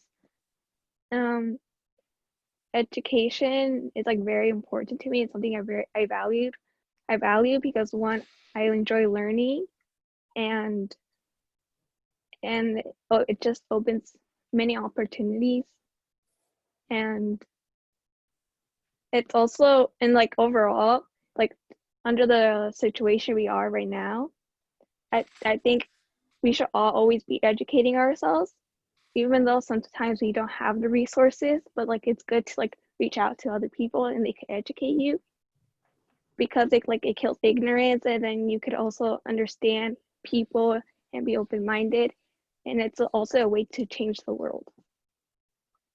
Very good. So I've heard a lot of people say that with education, you become open-minded. What does that exactly mean? Help me understand that. What does that mean? I'm not calling necessarily Ruby, who just mentioned it, but I hear this, there's a pattern behind that, and I'm really, really curious to hear from you all, what does that mean to become more open-minded by being more educated? I think Mariah, yes, so please. Yeah. So when I say that like you become more open-minded, I know from my personal experiences, we've done like say like debates in class over like certain topics. Like I took a psych class my first semester of my senior year at my school, and we just debated over some things, and you just see other people's perspectives and how other people approach different situations, and that allows you to see, you know, how someone else would react, and you know, you may find yourself either agreeing or disagreeing with them, and that's, you know, that you take that in for yourself, and you're able to say, okay, I know I'm this type of person, and I'm more willing to do this. So it kind of just, it helps you not only see other people's perspective, but it helps you find out who you are as a person too, if that makes sense. It makes tons of sense. Very, very good. Can I hear from somebody else? Why, if we acquire education and we become more educated, we become more open-minded? So I'm curious to hear somebody else take a stab at it. I also agree with like being open-minded with education. Yeah. Because me, I grew up and I went to all Mexican school, and me being Asian, I wasn't at first open to all of like the diversity. So going to a school with all Mexicans, I learned more about to be more open-minded, I learned more of their culture. So with education, we learn different backgrounds from different people. So with that background, we get to have like a open-minded to know where they came from and why like they are who they are. So we learn a little bit more about each other. So wonderful. Excellent job, Lisa. Very, very good. Okay. All right, so let me continue and ask some of you to continue participating and sharing who you are and what education means to you. We're still missing a couple of folks. So who hasn't gone? I'll go. Please. So my name is Saul. I'm from Sonoma. Went to SVHS. What was the question? Like education? Yes, Like so who what you does it mean to are, us? yes, and what does it mean to you? So Yes. so like some other people said before, like I'm gonna be the first one in the family. So like it's kind of like a privilege because they didn't have the chance to, and like I just want to carry the name, like my last name, and like make them proud, and like just keep on expanding, learning and stuff. Yeah. Share a little bit more about yourself. Low-key, I live in Sonoma, kind of small town. I like to go out with my friends, go hiking, play sports, stuff like that. Yeah. How about subject areas that you like in terms of Subject school? areas. So like I'm good at math, like and I know like a lot of people like hate math, so like I kind of feel proud of that, and like I like electives like foods and stuff like that. Yeah. So very good, Saul. Maybe declaring a math major would be great. Oh yeah, maybe. We'll see. Very good. All right. I know James Logan is listening to this. Okay. Who else wants to go next?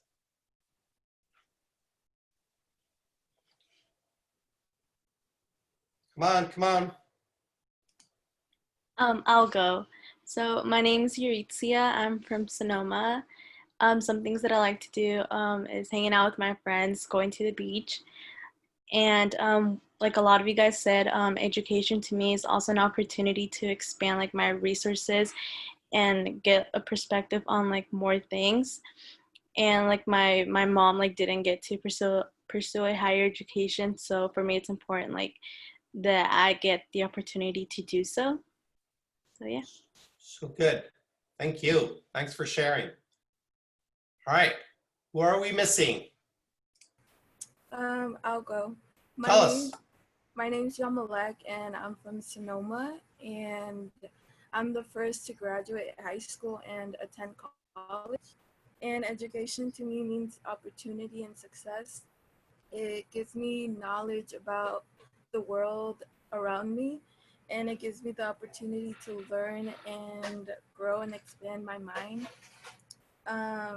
It also gives me the opportunity to become someone I want to become in the future.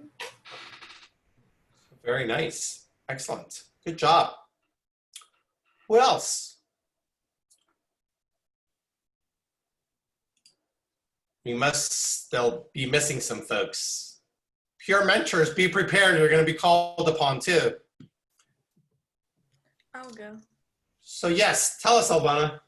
My name is Silvana, and I, like other people, see education as a privilege because my parents didn't have that opportunity, and I was born in Mexico, and I came when I was 3 years old, and my parents have always told me that like education is the key to success, and I know how hard they worked for me to have this opportunity. And my sister, or I'm the second to graduate high school because my sister was first, and she's at Sonoma right now. And I always have seen her as a role model because she has always helped me with school, and she's always like there to teach me. Like she helped me a lot with like applying to college and all of that. And I just think it's really important because I know that my parents are gonna be proud of me and my sister, and like I want to have that. I want to be a role model for my little brother too, so that he can see how hard we work and so that he looks up to us. Excellent. So your sister's at Sonoma State? Yeah. Do you know her major? She was a psychology major, but she's changing to sociology. Okay, excellent. So wonderful. Very, very, very good. I think we're almost done. Who else still needs to go? I can go. All right, so please, it's Daisy. My name is Daisy. I was born in Oklahoma and I moved out here to California when I was 2 years old. I'm the first person in my family going to college, and for me, I also played soccer for a soccer team in high school, and I love helping my family out with whatever they need because sometimes it's hard for them not being able to speak or write English. And so education for me is something very important, not just the career, but also to show like the potential that of myself and show others who my family raised. And I feel like education just shows the success and hard work that one puts into it, and being able to have the opportunity and advancing more skills and gaining more knowledge. Great, good job, Daisy. This whole idea of potential and working hard is really, really important. Yeah. So this is great. Very, very good. All right. Was that it? Are we missing anybody? I don't want anybody to feel that they weren't called upon. We got everybody? It seems like it. So let's hear from the peers. I'm curious if they can share a little bit more about themselves and what education means to them. You want to start us off, Miles? Yeah, I can do that. I'll start. So my name is Miles. I was born in Petaluma, California, but I moved all throughout like Sonoma County. I'm in Civil Scholars, former foster youth. But I always went to like high school in Petaluma. So shout out to all my local people out there in Sonoma County. What else? Education to me, for me personally, education is a way out. I have a lot of family and friends that like are close to me that are like trapped in the same cycle of poverty and just like going through the same basic like minimum wage jobs, struggling to make ends meet. And to me, that's not the lifestyle I want to live. So I came to college to further my education to get a good paying job so that I can create and support my own family that like I never had. And to me, education is that tool that makes me like get out of this like lifestyle that I was before in. Yeah. Very good. Thank you for sharing. Amanda, want to go next? Sure. Are you guys picking up a lot of background noise? No? Okay. You're good. You're good. Go. Okay, great. So I will say after hearing everyone speak up about what education means to them, I feel like I've changed a little bit in like my response or what I was initially thinking. I remember back when I attended Summer Bridge and I had to go through this same exercise of thinking what education means to me.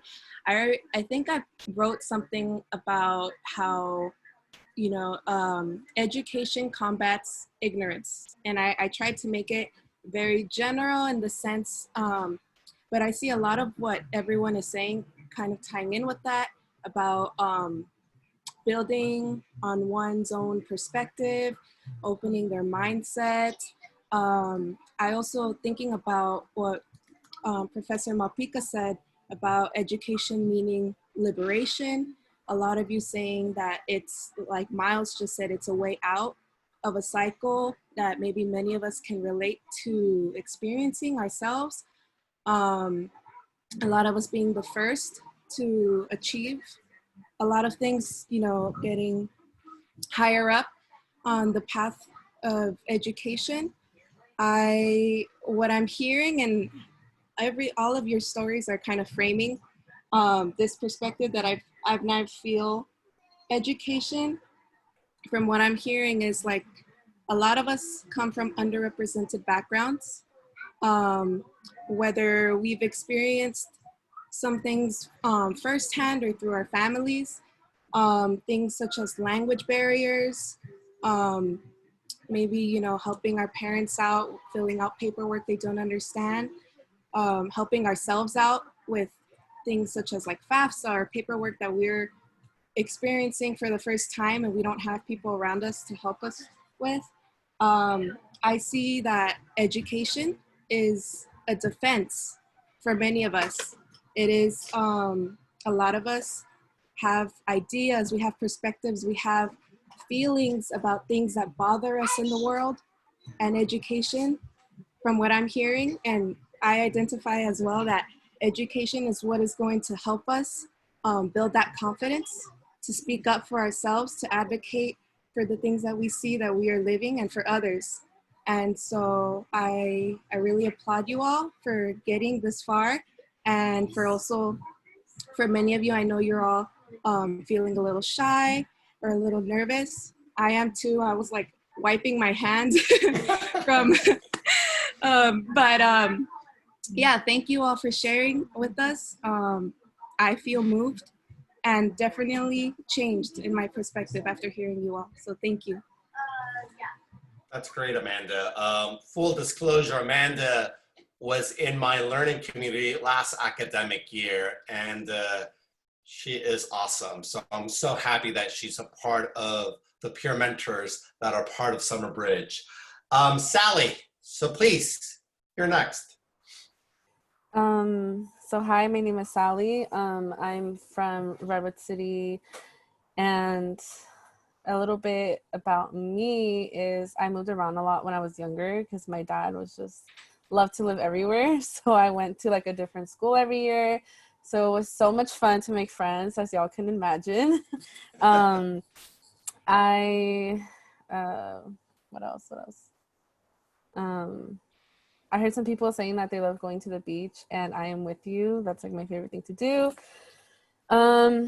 So education to me is a powerful tool that encourages people to feel willing to continue to always learn and be open-minded, and also to reflect. I feel like a big thing is reflecting on like what you have always grown to know, or what you learned through your culture, through your family, through your friends, through even your past education in elementary school, middle school, high school.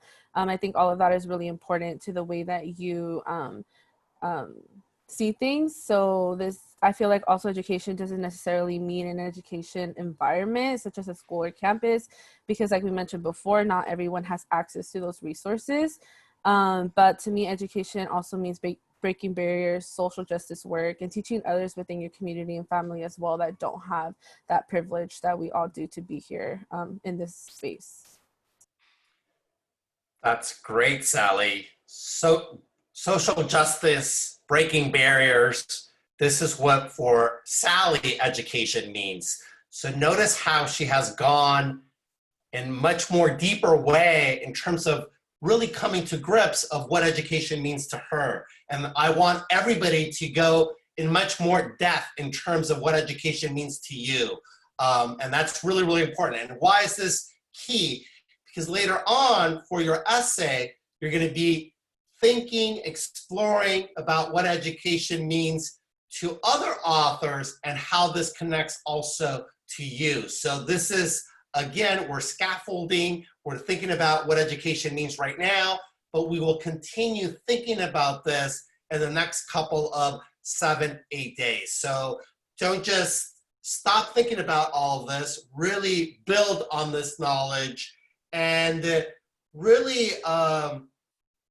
push yourself to reflect upon what is it that education means to you. All right, I want to take a little break. I think we're all have participated, and all of you have shared what education means to you, and we've learned a little bit about who you are. Let's take a break. It's 10:48, and let's reconvene exactly at 11:01. How does that sound? Yes? All right, so please, I'll see you in 10 minutes. Thank you very much.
Who's they? Oh, Steven.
James, pretty interesting session, no?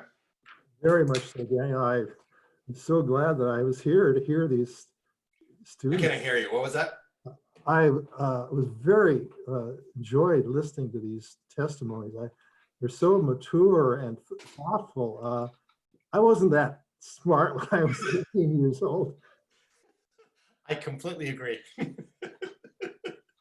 Completely agree. Yes, very, very good. Learning a lot from the way you're conducting this class. I think you're really doing a great job. Oh, thank you. This is all new to me. I've done online, but never synchronous. So yeah, let's see what happens. But I'm trying my best. I have a question for you. Yes. Can you see the students when they want to come and speak, or how do you detect that? So, see, this is what's frustrating for me. I wish I could actually see all the students as I'm teaching, and I haven't been able to figure that out. Now, they're all unmuted, is that true? For the most part, they're really good in terms of putting on mute. So yes, and once it's their turn to talk, they basically take the muted the button off. Okay, so they can come in whenever they would like to with a question. Correct. Yeah, so that's good. Yeah. Yeah. So again, we're all learning, which is really interesting. Yeah. I've never done this before. Yeah. And for me, I think I have already conveyed this. I'm a people's person, so I need to see faces. I'm reading my audience. I just love interacting with students, and then through this technology, it's just very, very difficult for me. But this is what we have, so we need to adapt. Yeah, I was in Summer Bridge last summer. It was a normal classroom experience, and now comparing it with this, it's obviously very different. Yeah. And we have to do the best we can. And it's not the same. It is not. It is not. But I hope with everybody's good disposition, I think things will work out. Oh yeah. Yeah, I was very, very pleased to see everybody showing their faces. So I think somebody wrote something to all the students. Yes, because that was not the case yesterday. No. Okay. Yeah. Yeah. I totally agree. This whole thing is it's crazy. It is. Yes, Brenda, it's a little crazy, but this is what we have, and I think we'll be in good shape. We'll bear with it. Yes, for sure. For sure.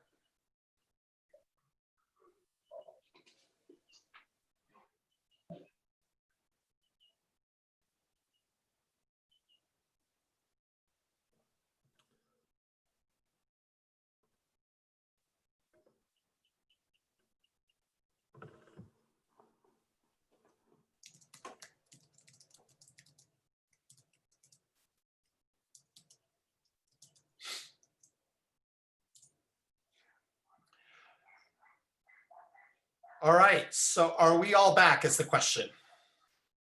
Yes. I see Lisa.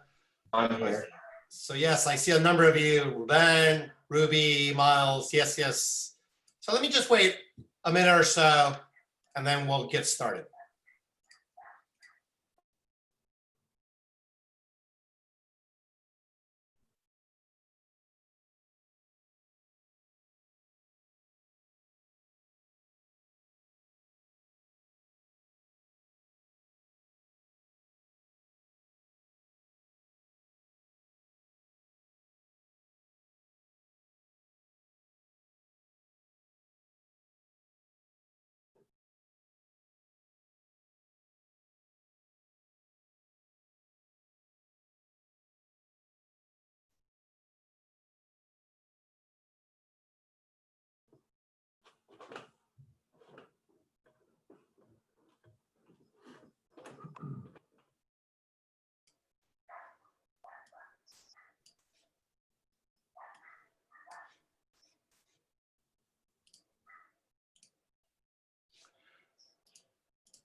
All right, so I think we're all back.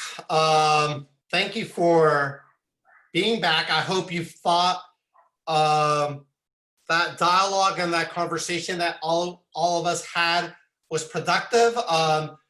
Professor Logan and I were sharing during the break how thoughtful and how mature and how good your participation was. I was very, very impressed. And hopefully we could continue on that same path, which is really, really productive. And to be frank, just inspiring that you guys are 17, 18 years old and just doing really, really thoughtful critical analysis. So kudos to everybody, really, really thoughtful. All right, so I thought in the next segment that I play around a little bit with breakout rooms. I've never done this in the past, so bear with me. I have a couple of questions, not questions, basically from your free write, I was able to capture a couple of quotes. And when I put you all in these breakout rooms, I want you to study the quotes that your peers wrote. And I want you within your breakout rooms to basically discuss the quotes. All right. So let me share with you first the quotes. I want you to write them down. And here they are. So here are the quotes. Can you all see this? Lisa, can you see my screen? Beautiful. Okay, so let me take a moment for all of you just to write these down, because I don't know if you'll be able to see these when I sent you out to the breakout rooms. So let's do that right now. Just write them down. Again, these were copied verbatim from your free write. This is from one of your peers. And what I want you all to do is just discuss these quotes within these small groups. So we're going from a big class, 23, 25 individuals, and now I'm pushing you to do more close-knit, smaller discussion within smaller groups. So please take a couple of minutes, write these down, and then I'll send you off all in these small breakout rooms. I can't see anything. You cannot, so this is so bizarre. Some of you could see it and some of you cannot. I can paste them into the chat. If that Can you helps. do that for me? That would be Yeah. lovely. Thank you. Thanks. So is anybody having a problem that they can't see them? Raise your hand or let us know. So it's just one student, I think. But thank you. If you could actually just paste them into the chat room, that would be awesome. This is why I love the peer mentors. They make our lives easier.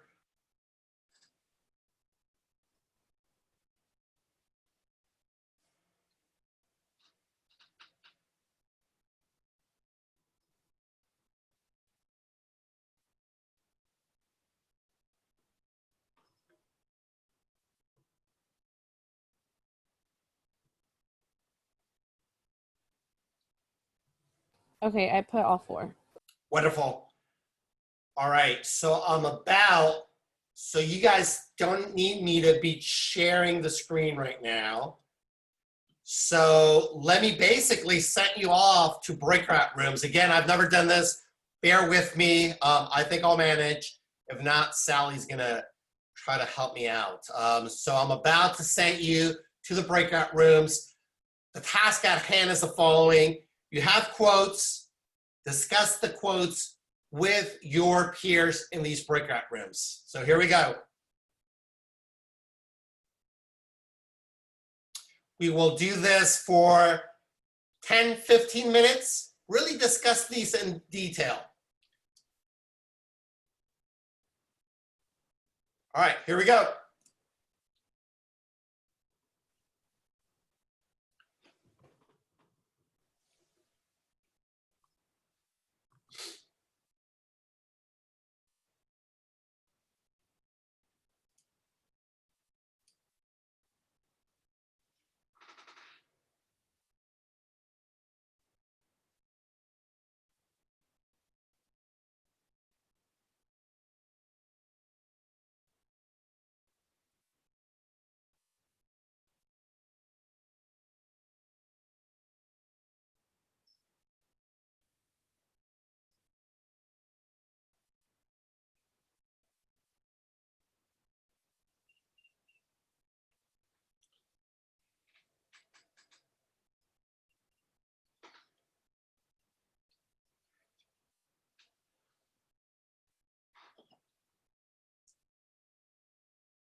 All right, I think we're all back. Can you guys hear me? All right, any thoughts in terms of what you learned from each other or from these particular quotes? I learned that in my group, most of us agree with some of the quotes, and we kind of like bounce on each other's ideas and explanations. Excellent, excellent. So here, what I'm trying to push you all is to dive deeper into what education means to you. This is really, really important. It's not only just about getting a college education and being successful and getting a degree. It's much more than that. We all know that if you're going to get a college education, you're going to earn more money, you're going to be a professional, you're going to have a little bit more power or a lot more power. But it's much more complex than that. And that's what we're trying to push you all with this particular exercise. All right, so I'm happy that that went well. That was my first time that I've invited all the students to a breakout room, and it seems like it was quite successful. I hope everybody also had an opportunity to interchange contact information. So if you have any questions about the homework, if something's unclear, maybe you could also reach out to some of your students and of course the peer mentors and also us. Let me talk a little bit about the homework. So I'm segueing and now I'm moving towards the homework for tomorrow. So I'm about to share my screen again to sort of walk you through what is it that we need to do for tomorrow.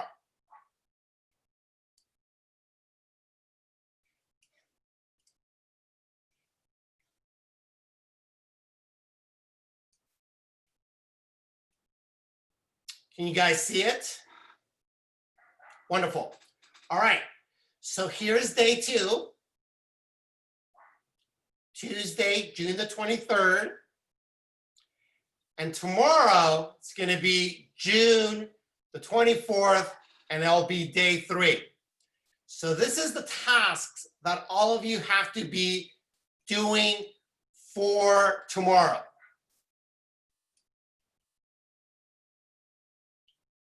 Actually, sorry, scratch that. So it's the previous day. So this is what you need to do today. I'm sorry. So once we disconnect or throughout the afternoon, these are some of the tasks that you all have to do. You have to view these 2 videos.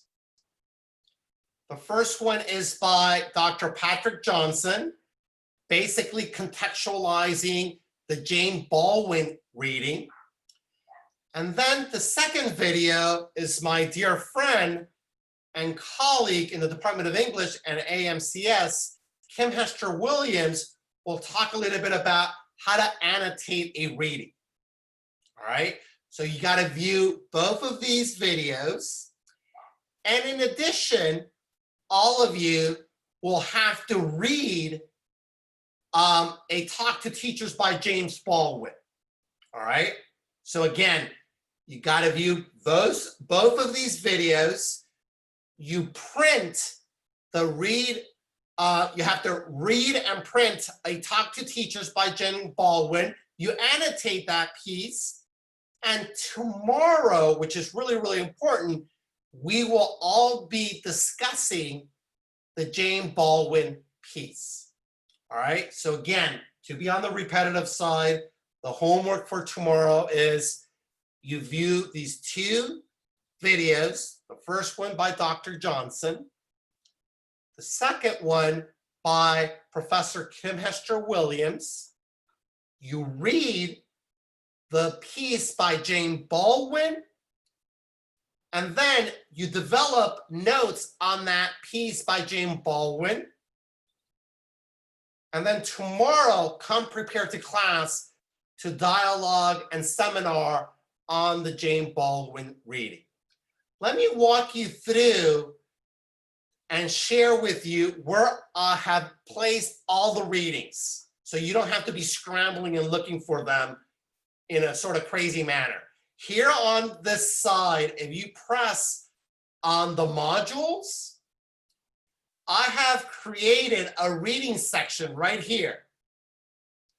And if you press on that, you will be able to see all the readings for our whole course on the English and writing component. So for today, you have to read this article. It's there in PDF. You download it, you view it on your computer, or you actually print it. All right? So let me stop sharing and basically just open it up for questions. So is everybody clear? What is it that you need to be doing for tomorrow? Yes. I see Ruby, Brenda saying yes, Lisa. I see a lot of yeses. So Emily, everybody's on board of what the task is for tomorrow. I see Louise giving me the thumbs up, Erica nodding. And again, anytime you have any doubts, something doesn't make sense, just reach out to us. It's really, really important. We're here to serve you. And we don't want you to be going crazy looking for at Canvas. Just contact the peers, contact Professor Logan, or contact me, and we will immediately respond to you so we could actually field your question. All right, so we have like 10 more minutes to go. I want to basically open it up for just general questions. I also want to get a sense of how you guys are feeling in the first couple of days in terms of this experience of the summer bridge. So I want to sort of do that exercise right now. So I'm giving you guys the space to just ask any kind of question, any kind of question. Actually, I have a question regarding the homework. Tell us. On the 23rd, where it has like the 3 video explaining the scatter plots and all that, on the bottom it says to do and it says complete the Google Forms survey inserted. Where would that be? Because I watched each 3 videos and I couldn't find that. So this is for the English, for the math component? I think, or yes. So, yes, it is. Professor Logan, maybe you could help? Yes, it's a great question. Thank you. We'll get to, I was hoping to get to that before we leave. That there will be a link inserted at that place later this afternoon. Okay. So please go back there maybe mid-afternoon and you should see a link. When you click on it, it will get you to a Google form and you'll be able to enter the data that you collected yesterday. Thank you for that question. Would the survey be within the video or it will be like below the to do, or where would it be located? There are 3 videos there, and hopefully I can show that to you in a minute. And then there'll be a little text there with that link inside the text. Oh, okay. Thank you. Yes, thank you. So this is a great question, Lisa. Good job.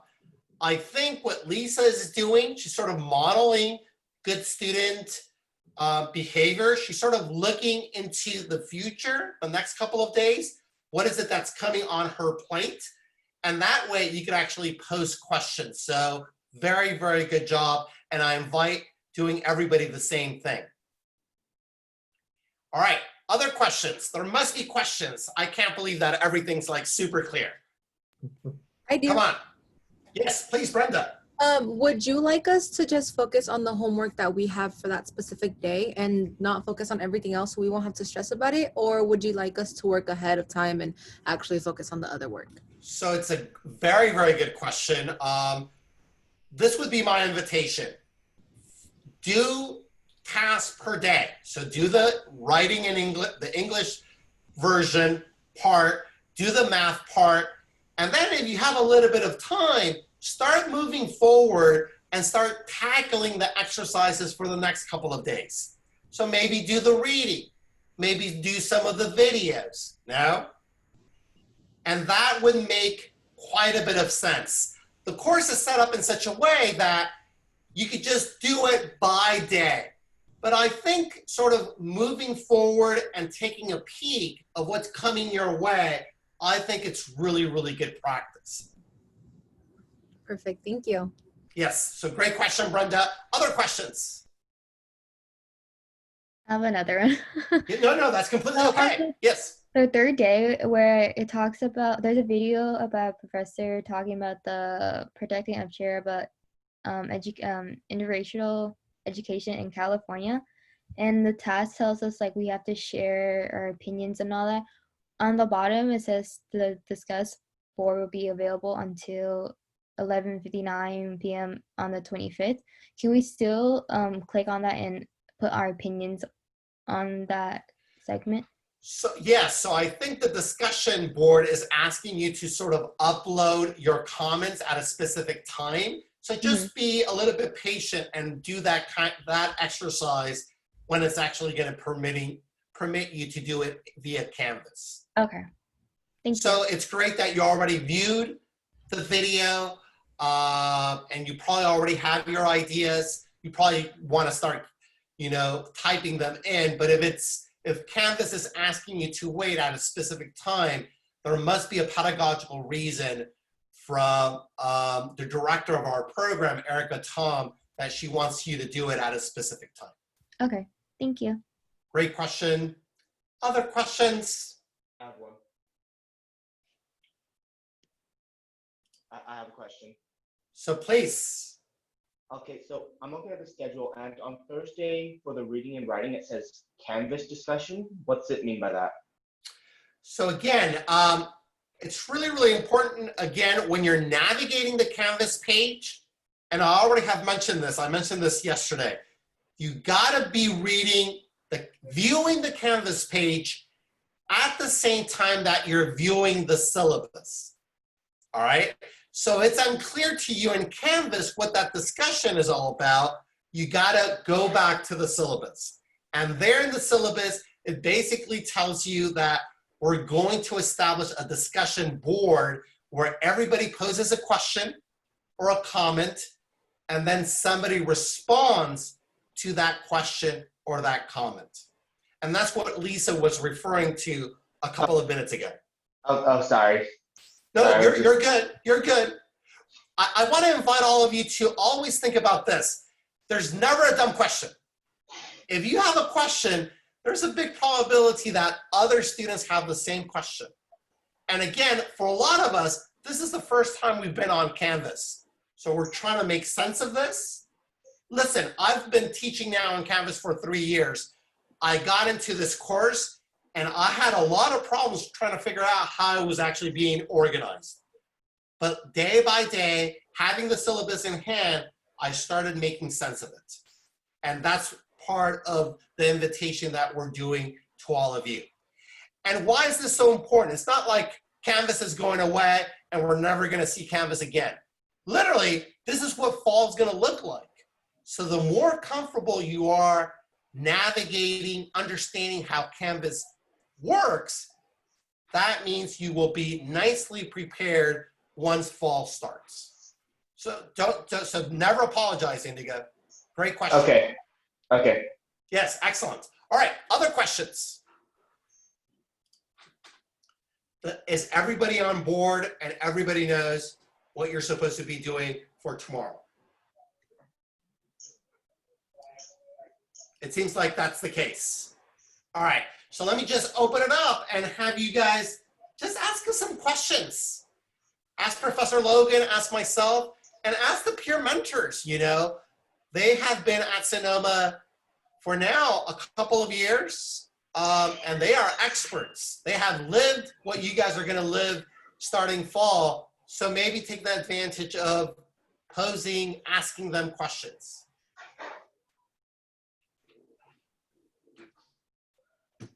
Come on. I'm going to call folks. All right, Luis, I see your hand. Ask us a question. I have a question. So I'm going to be living off campus. It's going to be my first time living with 2 other roommates from my same high school. And I just wanted to know where would be an ideal place to live in? So this is a great question. So our peers, hopefully you guys can help us out. Yeah, I could definitely help on this one. So I didn't live on campus either. As a freshman, I moved out too, just like how you were saying you were thinking about doing with your friends from high school. First things first, make sure you can live with them, because roommates can get very, very difficult at times, especially if you're used to being like in your own room or just like with your family. Like roommates in general, even if you're staying on the dorms in the spring or in the fall or whatever you do, make sure that you like connect with your roommates and make sure you guys set up like roommate agreements. And also in Runner Park, there's a lot of like apartments and places. But if you're gonna start like if you plan on moving out by like the fall semester, like you want to be out here by like August and stuff, I suggest you start looking now, because the apartments start to fill up generally. Also, they can get pretty expensive. Like a Runner Park is like, I mean, it's not a crazy area to live in, but you know, it's definitely, if you don't pay rent right now, it's definitely something that you're gonna have to get used to. It was like a big adjustment for me. I had to like learn to manage my money better, like a lot better. But yeah, there's if you just like go on like even like Zillow or something, like, and just look up like rooms to rent or apartments, there's a ton near the campus. They're all like walkable distance. That's what I did. So yeah, I just say connect with those friends that you plan on moving out with, and like just like house hunt basically. Go drive up here, like maybe all three of you one weekend can just drive up here and like go meet the people before you apply and stuff. But make sure you email the the tenants right now, or like the owners, and to let them know that you like are interested. The best way to do it is just to start like figuring it out by yourself and starting now rather than later, because then it'll be too late to like find an apartment. I couldn't agree more of what Miles just mentioned. If you wait later on, it's going to be much more difficult to live in Roner Park, and you're probably going to have to live farther away. And as a freshman, I think the best thing is the closer the better. So I don't know if the other peers want to have anything to say in terms of living arrangements. Well, I lived on campus my first year, so perhaps if you have any questions about that, I can answer. But yes. Yeah, thank you, Miles, for that, because I'm gonna have to start thinking about that later on too. For sure. How about you, Sally? Any thoughts? Suggestions? I did live off campus for 3 years. So I also have advice. If you want to ask me about it, I definitely feel like it's very beneficial, but I think like Miles said, it's really important to connect with people, especially because it's a huge responsibility. And you need to make sure that you're able to rely on those folks that you might be living with. But there's a lot of like things that you may not have thought about, or that maybe you don't have anyone that you can ask. So definitely feel free to reach out. Yeah, so make sure you all reach out to your peers, and also do this very, very soon. And the last sort of word of advice is this: for those of you who are living not on campus, is that you need to go to campus on a regular basis. So I don't think it's very productive when students just go to their class and they leave campus. There's a lot of stuff that actually takes place on campus, and that's really, really important. Of course, that will not be the case in fall, but when spring comes around and hopefully we're back on campus face-to-face, it's really important to be involved. The more students are involved, the more successful they become. So that's really important. All right, one last question, and we're gonna take a little break, and then at 11:45, I'm gonna turn it over to Dr. Logan. So one last question that one of you might have? I have one. Please, please.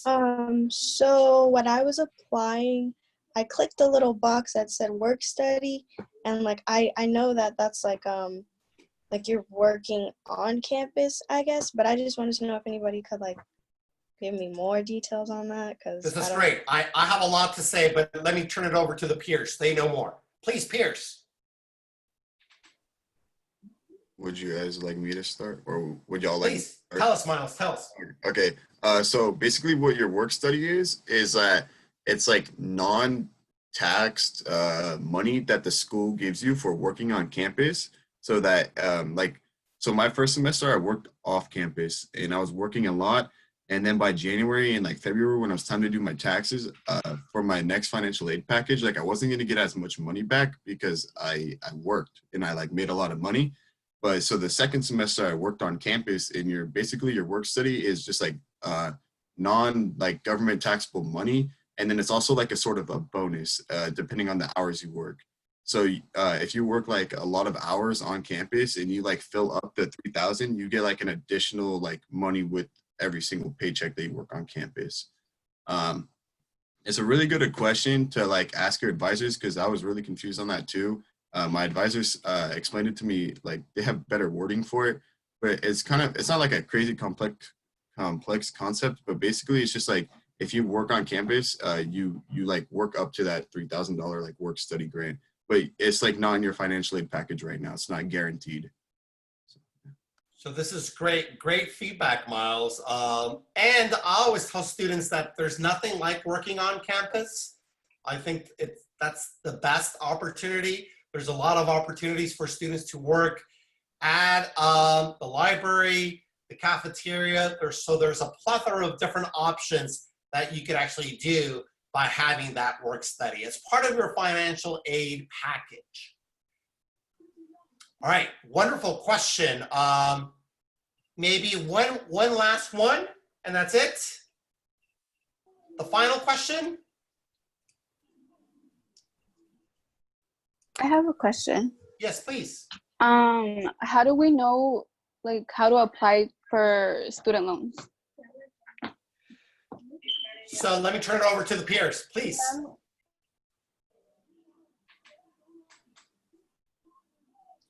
If you all could go, I never did that. So Sally, you want to help us? Yeah, I know that. I'm pretty sure we are going to be doing something similar during summer bridge, but we usually like to have like this form or like this like calculated setup where we're able to calculate how much money you know you're going to get from financial aid in order for you to know how much you're going to owe the school.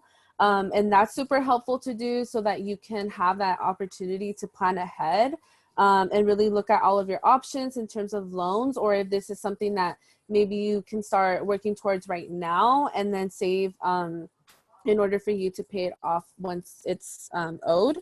But for me, I personally know that I wasn't able to save enough, especially because I was trying to save to even be at school and to have like basic necessities and like to make sure I was eating. So I personally did take out loans. I heard a lot of negativity around it because loans can be very scary, and honest to tell you the truth, I was scared to take out loans, but at the end of the day, I see it as an investment to my education and I don't regret taking loans out. That's just my experience though, but if you feel like you are needing to take it out, it's okay to be scared, but it's also okay to know that like this is just your personal experience and what you might have to do in order to have to pay it off or be at school. But I also know that there's a lot of opportunities that I didn't know about that my advisors were able to tell me about in terms of scholarships, maybe not within your first year, maybe within your second year, because they all have different requirements. So that's also something, constantly be checking in, maybe even every semester. I know that some scholarships come out in the spring. So it just really depends, but there's a lot of opportunities for you to have conversations about that. So Sally, excellent job. I would just say two different things. Scholarships are really, really important. You should definitely look for them on a regular basis now, not until your sophomore year. And also FAFSA, this is really, really important. So when is it that that form comes out? How is it that I fill it out? If I need help filling out FAFSA, who could actually help me there on campus? And we'll end there. It's 11:45, and let me turn it over to Dr. Logan. It's been a pleasure. I hope everybody enjoyed the session the same way that I did. So thank you very much, and we'll see each other tomorrow. Thank you, Daniel. What I would like to do here, the time we have left, is bring up the homework for the math and take a look at that question, the good question that Lisa asked, so I can point out more exclusively how that goes. So I'd like to share my screen if I can do that. I'll need help on that one. Yes, hold on. I'm trying to.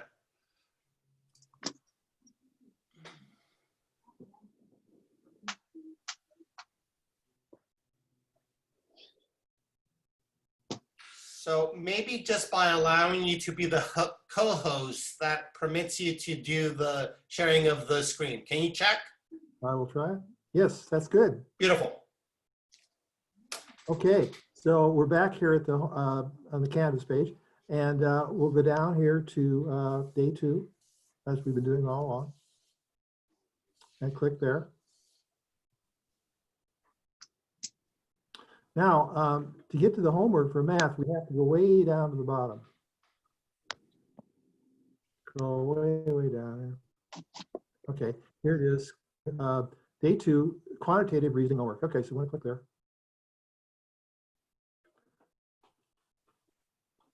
Okay, and I'm gonna watch this load here, hopefully. Okay, so there's 3 videos here, 1, 2, 3. Now this is very technical stuff about statistics. And so look at it, but don't get carried away with all the terminology and stuff like that. It is technical, but it turns out there are tools, web-based tools to do all this. And they're going to talk in these videos about doing it in a very manual way, which is really the way we're going to do it in practice. So don't get worried about that. Just see if you can kind of follow along, pick up some of the terminology. That's all you need to get out of that. All right, so try to do that by tomorrow. Now, here's the part that Lisa was referring to here. You see this on the Do It. You're going to be linked to a Google's form here. Now, you see it in red here. It's not there. It's going to be put there later, shortly after 1 o'clock this afternoon. And if you come back to it this afternoon, you should be able to just click there. It'll take you to Google's form, and you can just type in the information you collected about your pulse rate and so forth into that form. That'll aggregate everybody's data together, and then we'll be able to use all that together, as it says here in the next day's class, the skills in these videos to make useful presentations of that information. So that's pretty much it. Now, if you run into any problems at all, just don't hesitate to send me an email, loganja@sonoma.edu, and I'll be happy to help you in any way I can. So let's see how that goes, and we'll pick it up then tomorrow. If there's any questions? No questions? Okay. All right, I think that's all I need to say. All right. So thank you. We'll see each other tomorrow. Thank you. Would you mind making me or one of the other leaders the host, please? Yes. Thank you. Absolutely. Thank you, guys. Absolutely. Yeah. Thank you. So I believe we have a 10-minute break, right, leaders? We have a 10-minute break, so if y'all want to go use the bathroom, get something to eat, or just, lay down, y'all can take a 10-minute break and make sure to be here by 12. So can you check, Sally, if you are now the host? Yes, I am. Thank you. Wonderful. Thank you for all your help.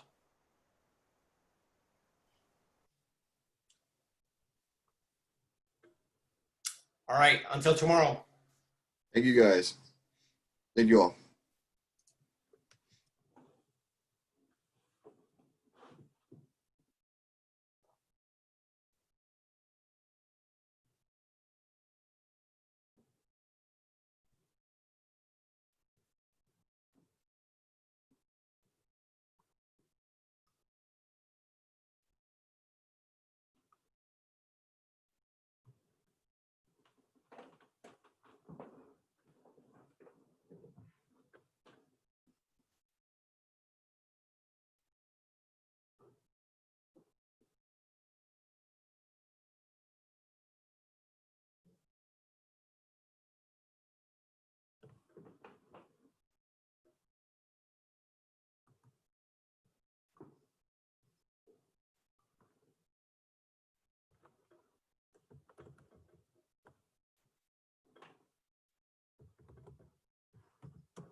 the recording again?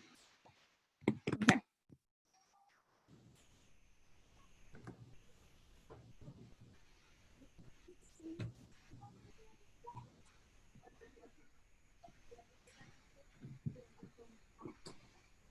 Sharing is paused. Bring your shared window to the front. What?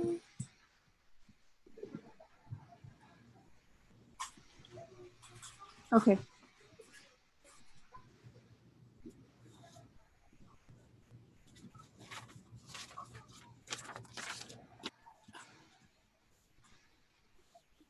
So everyone can see the PDF, right?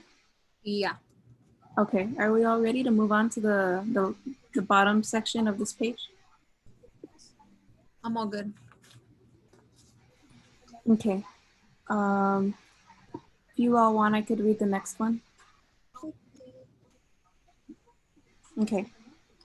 The reconstruction, as I read the evidence, was a bargain between the North and South to this effect. We've liberated them from the land and delivered them to the bosses. When we left Mississippi to come north, we did not come to freedom. We came to the bottom of the labor market, and we are still there. Even the depression of the 1930s failed to make a dent in Negroes' relationship to white workers in the labor unions. Even today, so brainwashed is this republic that I've seriously asked in what they suppose to be good faith. What does the Negro want? I've heard a great many asinine questions in my life, but that is perhaps the most asinine and perhaps the most insulting. But the point here is that people who ask that question, thinking that they ask it in good faith, are really the victims of this conspiracy to make Negroes believe they are less than human.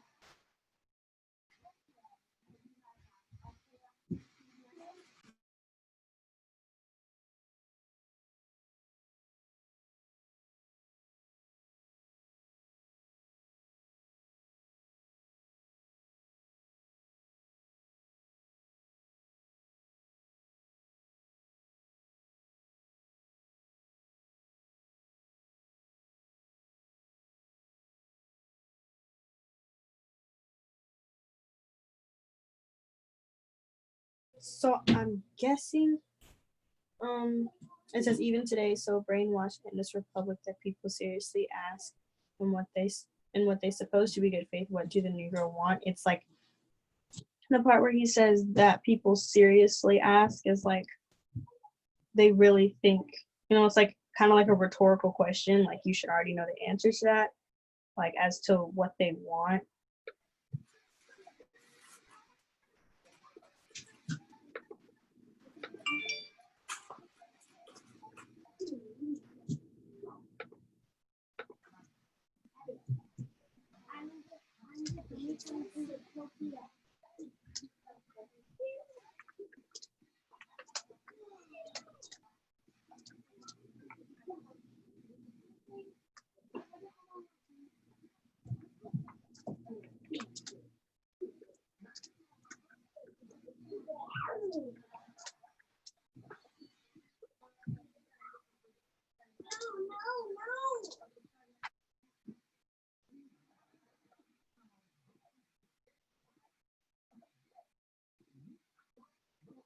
Okay.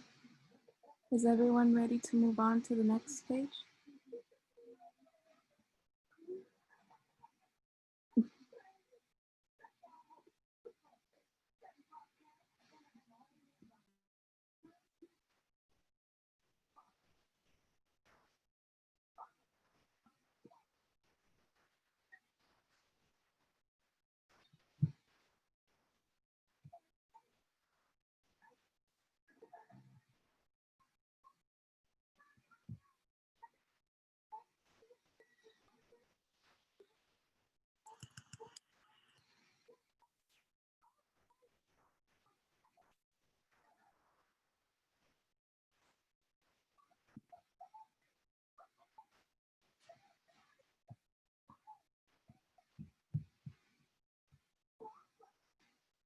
Can everyone hear me?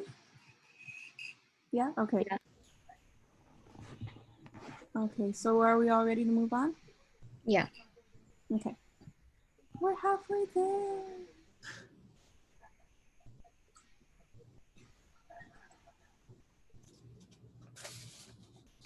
Do you want me to read the next one? Please. Okay, 1 second. In order for me to live, I decided very early that some mistake had been made somewhere. I was not a nigger, even though you called me one. But if I was a nigger in your eyes, there was something about you. There was something you needed. I had to realize that I was very young.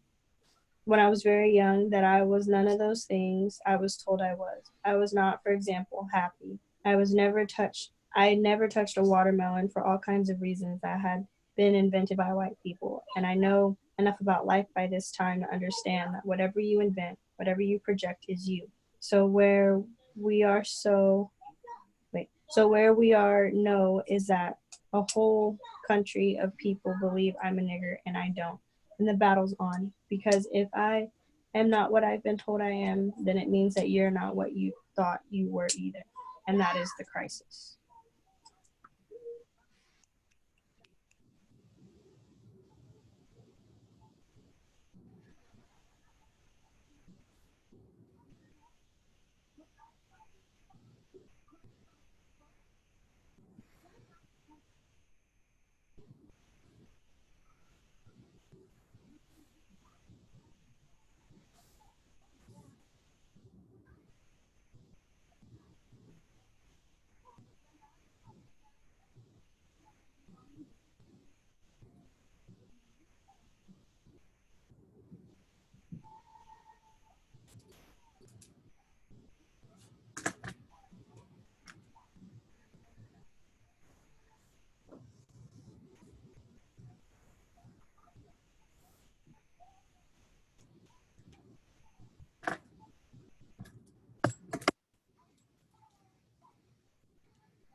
So what I got out of this one was that the part, I think it's like the second to last sentence, it says, so um, where the whole country believes I am this and I don't, and the battle's on. So I was just like, once they start believing that they are not what others say, that's when the disagreements and that's when the battle such begins.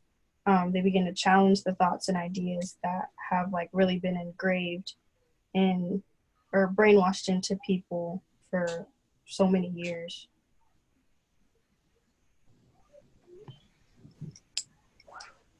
I agree.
I'll read the next one if everyone's done.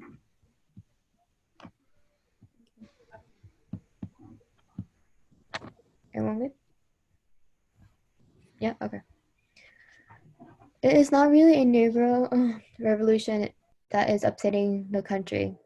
What is upsetting the country is the sense of its own identity. If, for example, one managed to change the circumstances in all of the schools so the Negroes learn more about themselves and their, how do you say that? Real contributions? Their real contribution to this culture. You will be liberating not only Negroes, you'll be liberating white people who know nothing about their own history. And the reason is that if you are compelled to lie about the aspects of anyone's history, you must lie about it. You must lie about it all. If you have a lie about my real role here, if you have to pretend that I hold all the cotton just because I love you, then you have done something to yourself. You are mad.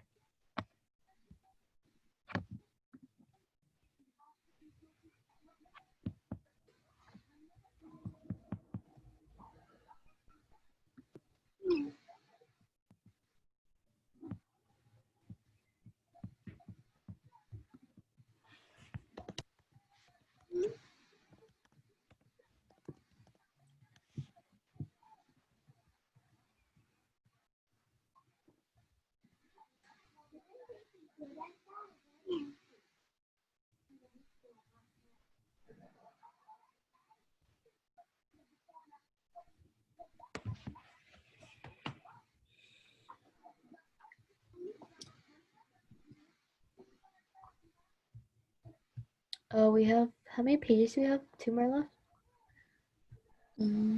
Yes. Yes. Yeah. Like,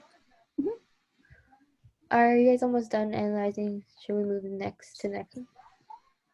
yeah, I think maybe, do you all see the part, there's a section in Zoom where you all can like react, I think. Or like, Oh, got it. Like that? so maybe when you're all ready, we could all, yeah, send like a thumbs up. Okay. Okay. I just wanted to like ask, so when it says that the reason is that if you are compelled to lie about one aspect of anybody's history, you must lie about it all. Does that mean like if they were to teach more about, if they were to ask about, if they were to teach more about like Negro history, does that mean that they would have to like kind of like expose like what else happened in history?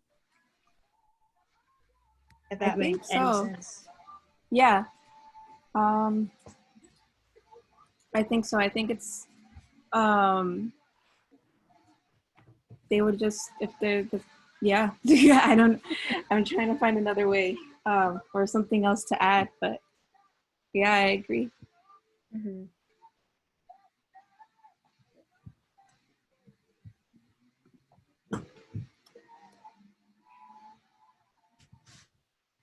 Okay. I can't find my things because I'm sharing, but I'll put my thumbs up.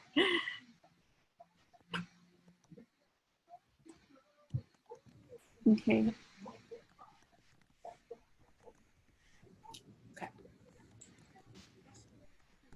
All right. Now let's go back a minute. I talked earlier about those silent people, the porter and the maid, who, as I said, don't look up to the sky if you ask them if it's raining, but look into your face. My ancestors and I were very well trained. We understood very early that this was not a Christian nation. It didn't matter what you said or how often you went to church. My father and my mother and my grandfather and my grandmother knew that Christians didn't act this way. It was simple as that. And if that was so, there was no point in dealing with white people in terms of their own moral professions, for they were not going to honor them. What one did was to turn away, smiling all the time, and tell white people that what they wanted to hear. But people always accuse you of reckless talk when you say this.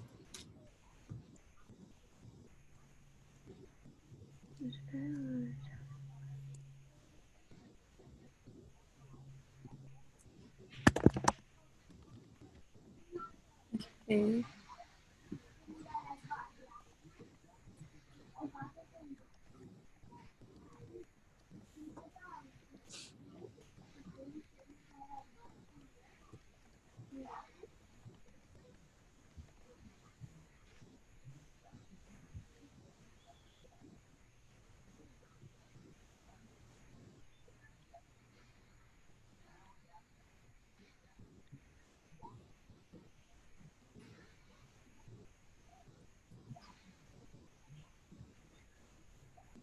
Can someone explain a little bit about this paragraph because I kind of don't understand it. Yeah, I'm trying to dissect each line. um, let's see.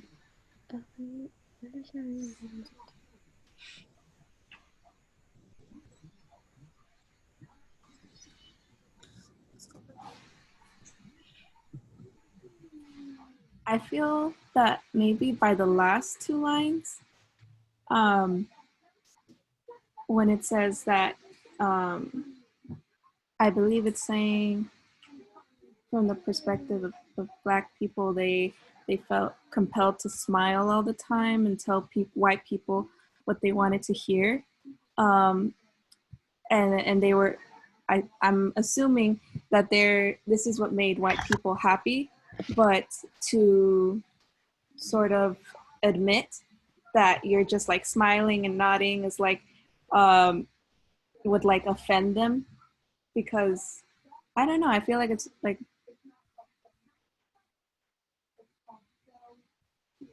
people always accuse you of reckless talk when you say this.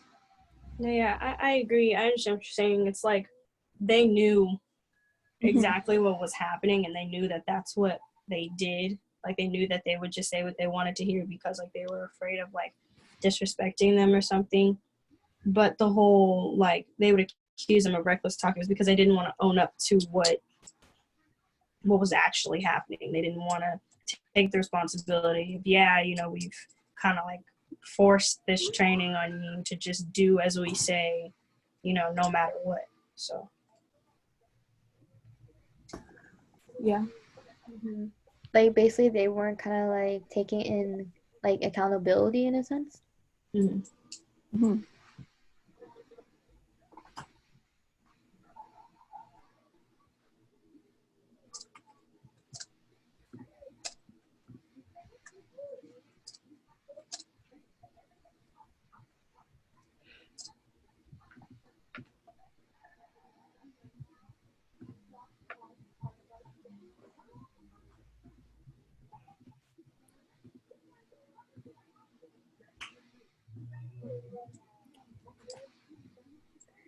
I can read the next section when we're all ready. Okay. Mariah, you ready? yeah, sorry, I forgot to do that. No worries. I just want to make sure that we're all, where we're not leaving anyone behind or we're not going ahead. Okay. So let's see. All this means that there are in this country tremendous reservoirs of bitterness which have never been able to find an outlet, but may find an outlet soon. It means that well-meaning white liberals place themselves in great danger when they try to deal with Negroes as though they were missionaries. It means, in brief, that a great price is demanded to liberate all those silent people so that they can breathe for the first time and tell you what they think of you. And a price is demanded to liberate all those white children, some of them near 40, who have never grown up and who will never grow up because they have no sense of their identity.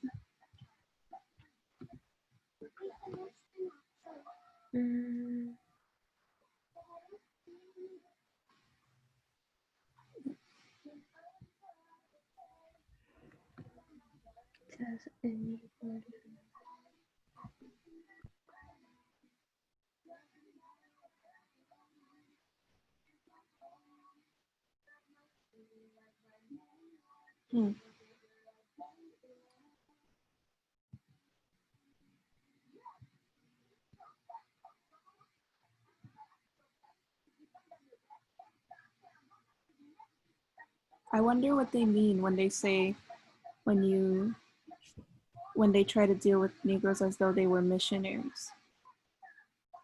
Yeah. No, yeah, that's the part I'm kind of confused about too. Yeah, I wasn't sure. Like I get the whole, you know, liberate all those silent people so that they can breathe for the first time and tell you what they think of you. Like obviously that just means that, you know, give the people who don't have a voice to speak up and say how they feel. But I don't really get the missionaries part either.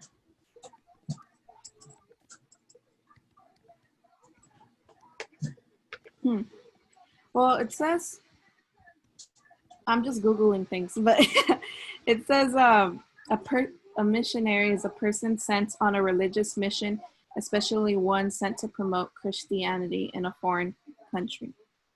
Yeah, I was gonna actually relate that to the last paragraph, because the last paragraph they're actually talking about Christian nation.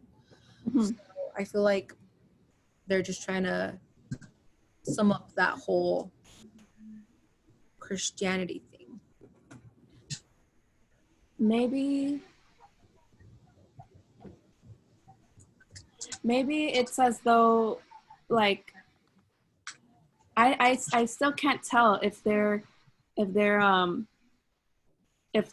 sympathizing or if they're criticizing the well-meaning white liberals when they say this. But I think what they're trying to say with that line is like they're trying to tackle these issues that Black Americans are facing, and they're trying to like support them, but only through the angle that it's an issue of Christianity versus an issue of like equality for humans. You know what I mean? Like, maybe that's what it's saying. Like they're seeing these Black people as like they're trying to spread a message of Christianity, that they're trying to spread a message of equality. Maybe. Yeah, I was gonna say that as well. Like that the well-meaning white liberals, meaning maybe the ones who have just been brainwashed in that they do mean well too. Like they see that there's something wrong with the way that they're treated. They put themselves in danger when they try to say, oh, maybe they're trying to teach us something, or let them talk, or let them have a say in something that they're I don't know, trying to sympathize, like you said. I don't know.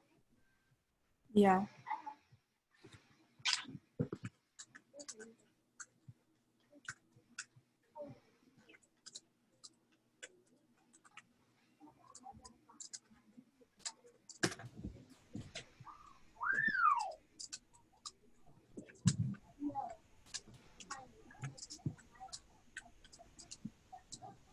Oh my gosh. Yes. Okay, we're getting through it. Okay. I don't know if it popped up. Yeah. Okay. So I can read the next one. Let's see. What passes for identity in America is a series of myths about one's heroic ancestors. It's astounding to me, for example, that so many people really appear to believe that the country was founded by a band of heroes who wanted to be free. That happens not to be true. What happened was that some people left Europe because they couldn't stay there any longer and had to go someplace else to make it. But that's all. They were hungry, they were poor, they were convicts. Those who were making it in England, for example, did not get on the Mayflower. That's how the country was settled, not by Gary Cooper. Yet we have a whole race of people. Let's see. We have a whole race of people. Okay.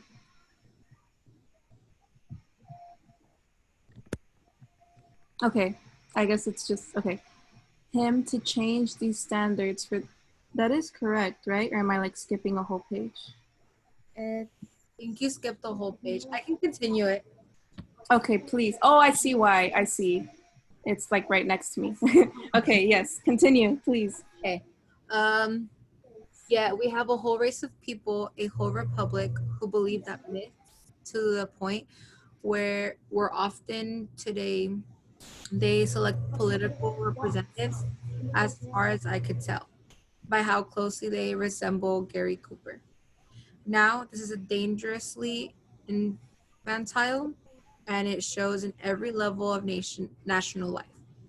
When I was living, for example, one of the worst revelations to me was the way Americans walked around Europe, buying this and buying that, and insulting everybody.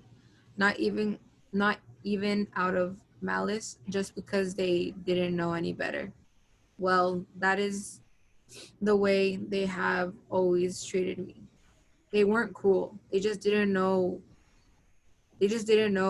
you were alive. They didn't know you had any feelings. Sorry, to the last the last little part where it says not even out of malice, just because they didn't know any better. I feel like that goes a lot along the lines of what they said before, of how it's, you know, ingrained and it's brainwashed, or it's taught to you when you're little. And I think I hear that a lot nowadays too, that a lot of people, especially with everything that's just been going on, like you hear a lot of people say, you know, oh, you know, you don't know you're being racist, but it's because, you know, you just were brought up that way, so you won't, like you said, you don't know any better. So yeah.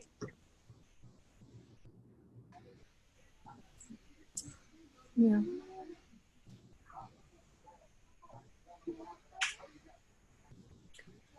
Let me see the last section. Okay.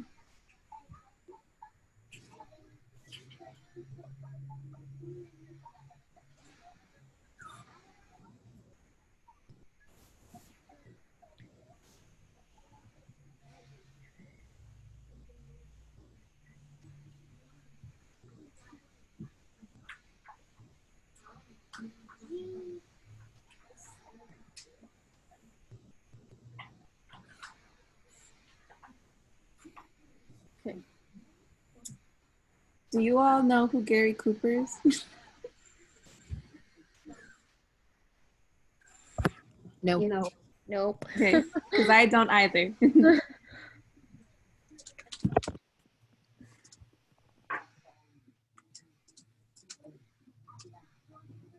Okay, so if I found the right person, I guess he's an actor.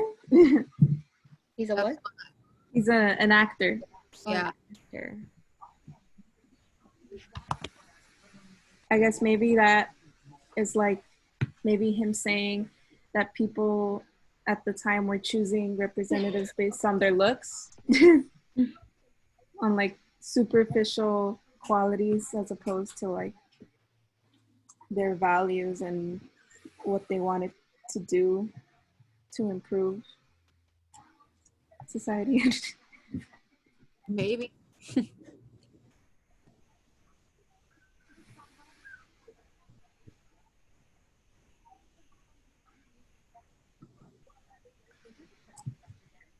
And the good thing is you guys are gonna, you all are gonna have so many things to say in tomorrow's like discussion.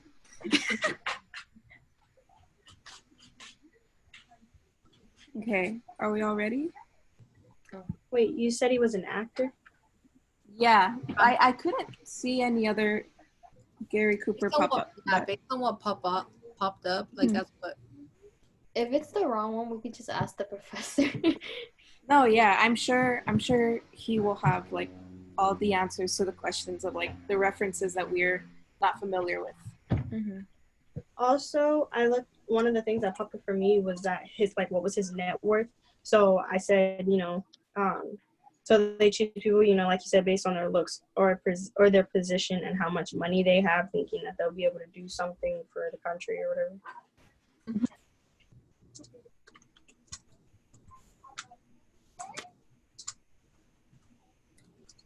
Oh, I'm gonna give me a little thumbs up. Okay. There. Mariah, could you read the next section, please? Yeah.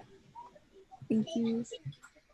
So what I am trying to suggest here is that in the doing of all this for 100 years or more, it is the American white man who has long since lost his grip on reality.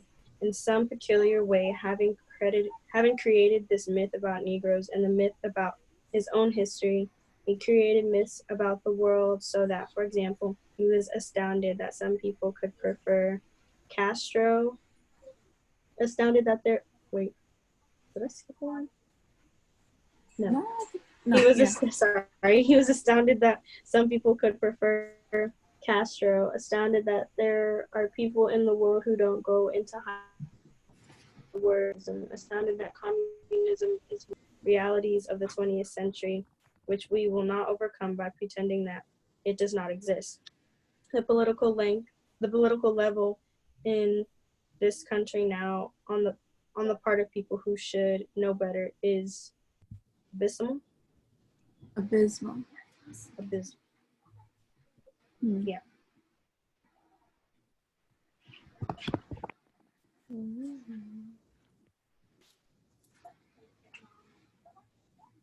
So kind of just like where they say like American white men who has long since lost their grip on reality, it's like they're kind of stuck in, you know, I guess the time that was 100 years ago. They still think it's the same things. Like they still think the same things are going on. Like they're kind of stuck in the past still. Mm-hmm.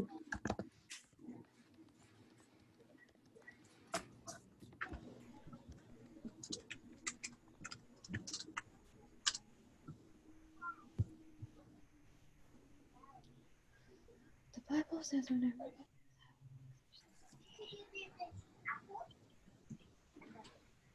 What do you guys know what they mean by Castro? Castro? No, I don't. So I'm not the best person with history, but okay. So he was a Cuban revolutionary and politician who served as Prime Minister of Cuba from 1959 to 1976. And this writing, I think, was in 1960 something. What we're reading right now? Oh, Fidel Castro? Yes. Okay. 1963. Thank you. Oh. And then So you basically, sorry. Oh, sorry. I was just gonna say, do you all know what abysmal means, or what they mean by that last line? Abysmal? Mm-hmm. We should know. Wait, we should know better. It's abysmal. I have no idea. I looked up the word and it means extremely bad. Yeah. Okay, and I think Mariah had something to say. Yeah, earlier. for the Castro part, it says that he was astounded that some people could prefer Castro, and I read the part where it was like, what was Cuba like under Castro, and it said that it underwent significant economic, political, and social changes. So I guess he was astounded that people would want someone who was okay with change, or someone who could influence change. Yeah.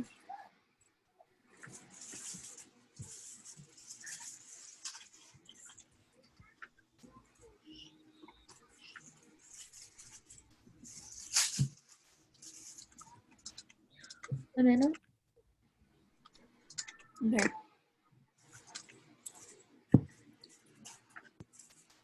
So the next person can read like the next two little sections. I can read it. Thank you. All right. The Bible says somewhere that where there is no vision, the people perish. I don't think anyone can doubt that in this country today, we are menaced, intolerably menaced by a lack of vision. It is inconceivable that I don't want to pronounce it wrong. So Sovereign? Sovereign? Okay. Mm-hmm. That a sovereign people should continue as we do so objectively to say, I can't do anything about it. It's the government. The government is the creation of people. It is responsible to the people, and the people are responsible for it. No American has the right to allow the present government to say when Negro children are being bombed and hosed and shot and beaten all over the Deep South? That there is nothing we can do about it. There must have been a day in this country's life when the bombing of children in Sunday school would be created in a public uproar and endangered the life of the government Wallace. It happened here, and there was no public uproar. So I just want to put out there, sovereign, I guess, means supreme power or authority. So I guess in this section, he wants to hold those people who are in, supreme power and have that authority to make change. I guess he's like holding them accountable. So you can't say that nothing can be done about the things that, he goes off to describe.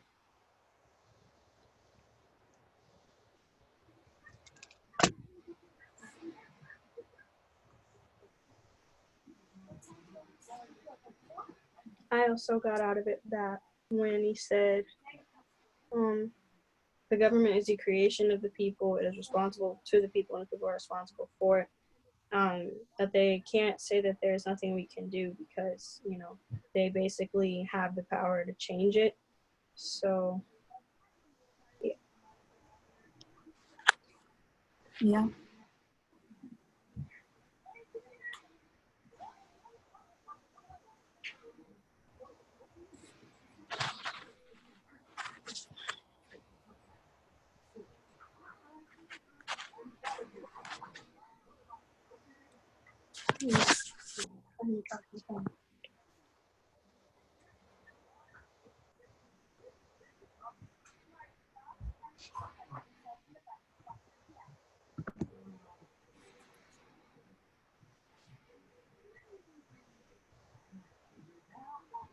Okay.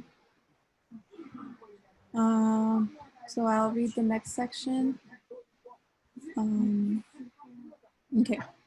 I began by saying that one of the paradoxes of education was that precisely at the point when you begin to develop a conscience, you must find yourself at war with your society. It is your responsibility to change society if you think of yourself as an educated person. And on the basis of the evidence, the moral and political evidence, one is compelled to say that this is a backward society. Now, if I were a teacher in this school or any Negro school, and I was dealing with Negro children who were in my care only a few hours of every day and would then return to their homes and to the streets, children who have an apprehension of their future, which with every hour grows grimmer and darker, I would try to teach them. I would try to make them know that those streets, those houses, those dangers, those agonies by which they are surrounded are criminal. I would try to make each child know that these things are the result of a criminal conspiracy to destroy them. I would teach them that if he intends to get to be a man, he must at once decide that his is stronger than this conspiracy and that they must never make his peace with it. And that one of his weapons for refusing to make his peace with it and for destroying it depends on what he decides he is worth. I would teach him that there are currently very few standards in this country which are worth a man's respect. Maybe we can kind of like cut it right there, or do you all want to go on to the... I have to go for a meeting real quick. It's like 30 minutes. Oh, okay. Yeah. Amanda, is it okay when I'm done with my meeting if I can like have a meeting with you too after, if that's okay, if you're available? Yeah, just send a message to the number that I Okay. sent so that I know in case we're still on here. I don't know, and just let me know and we'll set a Zoom meeting or whatever. Thank you. Thank you. Bye, you guys. Bye. Okay. But yeah, So maybe we can go on. We could cut it there if you want. Oh yeah, cut it right there because it's pretty long. There's a lot in here. What he's saying here, where he said that I would try to teach them, like I would try to teach them to make them know that those are streets, those are houses, those dangers, all that. I honestly agree with him. Because like when if we go all the way back to saying where children were just like look up to what they see like around them, like honestly, like if they were to see it from a teacher's perspective, I think there it's like, okay, like if I'm actually correct by seeing what I'm seeing, like okay, like this is true, like what I see around myself, like around me, is actually really true, and I'm not the only one acknowledging it. So it's kind of like the teacher would be validating what they are thinking. Yes.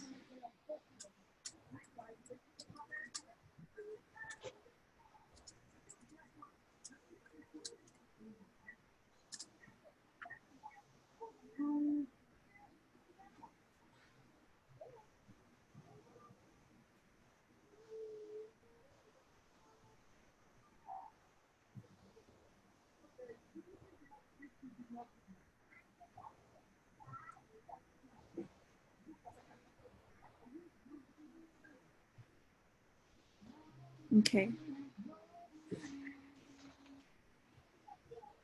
Do you want to keep reading, or do you want? I can read if you want to. You can read the next passage. Are you ready? I am, I think. So Yeah, we love. Yeah.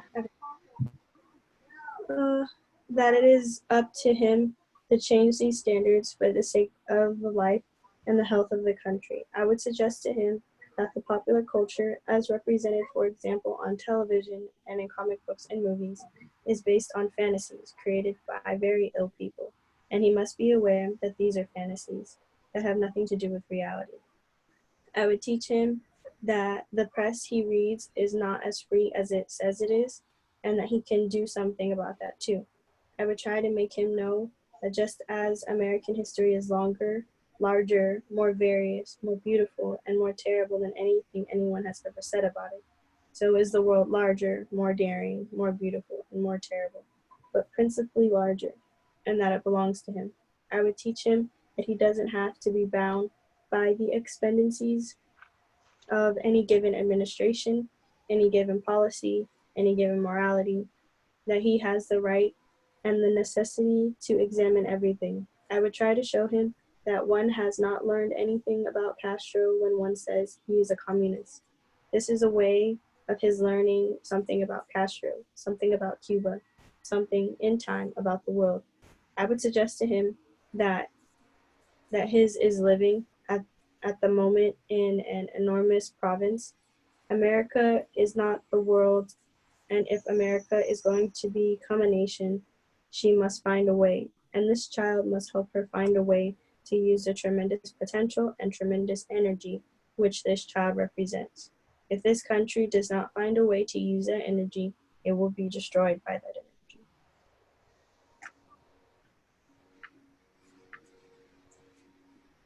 Wow.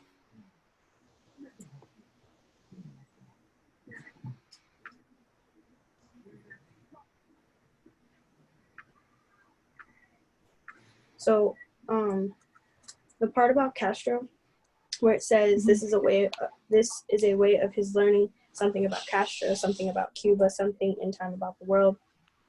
Does that mean that he's like saying like learn from the way he changed the society and everything? Just learn that I guess change is okay.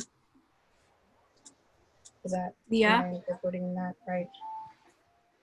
I feel like it's also like he's using like this as an example of one of the many things that probably American history has not accurately depicted. And so when he says, this can be like, like this is a way of his learning about Castro and that and something about Cuba. And that is like, well, how you said, like learning from someone who was not afraid to create change. But I feel like the second half where it says something in time about the world is sort of like adding on that this is one of the many things that, you know, in learning about this, you're also learning that we didn't accurately depict that. And so that's one of many things that is, you know, isn't written down in history correctly, if that makes sense. Yeah.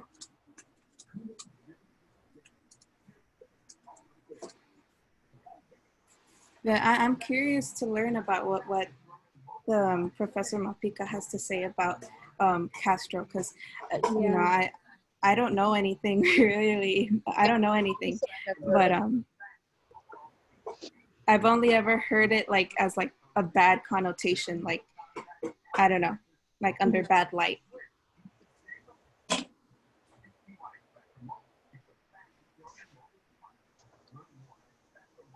Is there anything else that really stuck out in this last?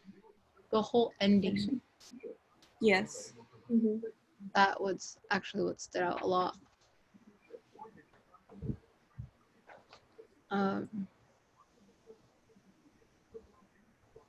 part where it says America is going to become a nation, she must find a way, and this child must help her find a way. So it's not just, you know, the world isn't going to change itself. I feel like us reading this now and with everything that's going on and what has been going on, it's like, okay, our generation and how we're being taught, I feel like we can make that change and make everything else. How we can make America find its way to grow and be out. Yeah. I feel like adding on, like it has to be both ways. Like we're, you know, out here making calls for change. Many people are taking action, but we need those people in positions of authority to listen and to, you know, reciprocate that same intention to make change. And that last line where I think it says, if this country does not find a way to use that energy, it will be destroyed by that energy. And there was this one woman on the news, or I guess it's like she had a sign, and I think it was like her sign said something like, "You're lucky we're asking for." I think it's you're lucky we're asking for equality, or you're lucky we're seeking equality and not revenge, something like that. Yeah. I remember I screenshotted that actually. I think I have that somewhere. Yeah, I saw that. But yeah.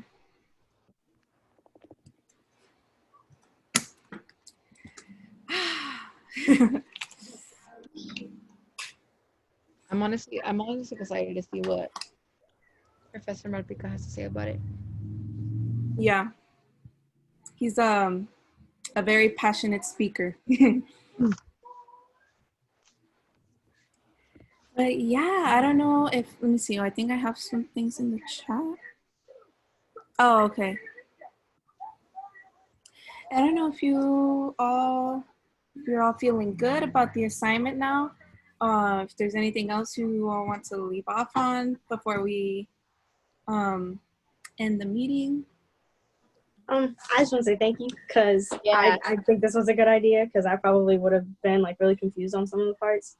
I feel like I got a deeper understanding from you guys too, so I appreciate you. Yeah, no, I actually enjoyed this. It's actually it's good.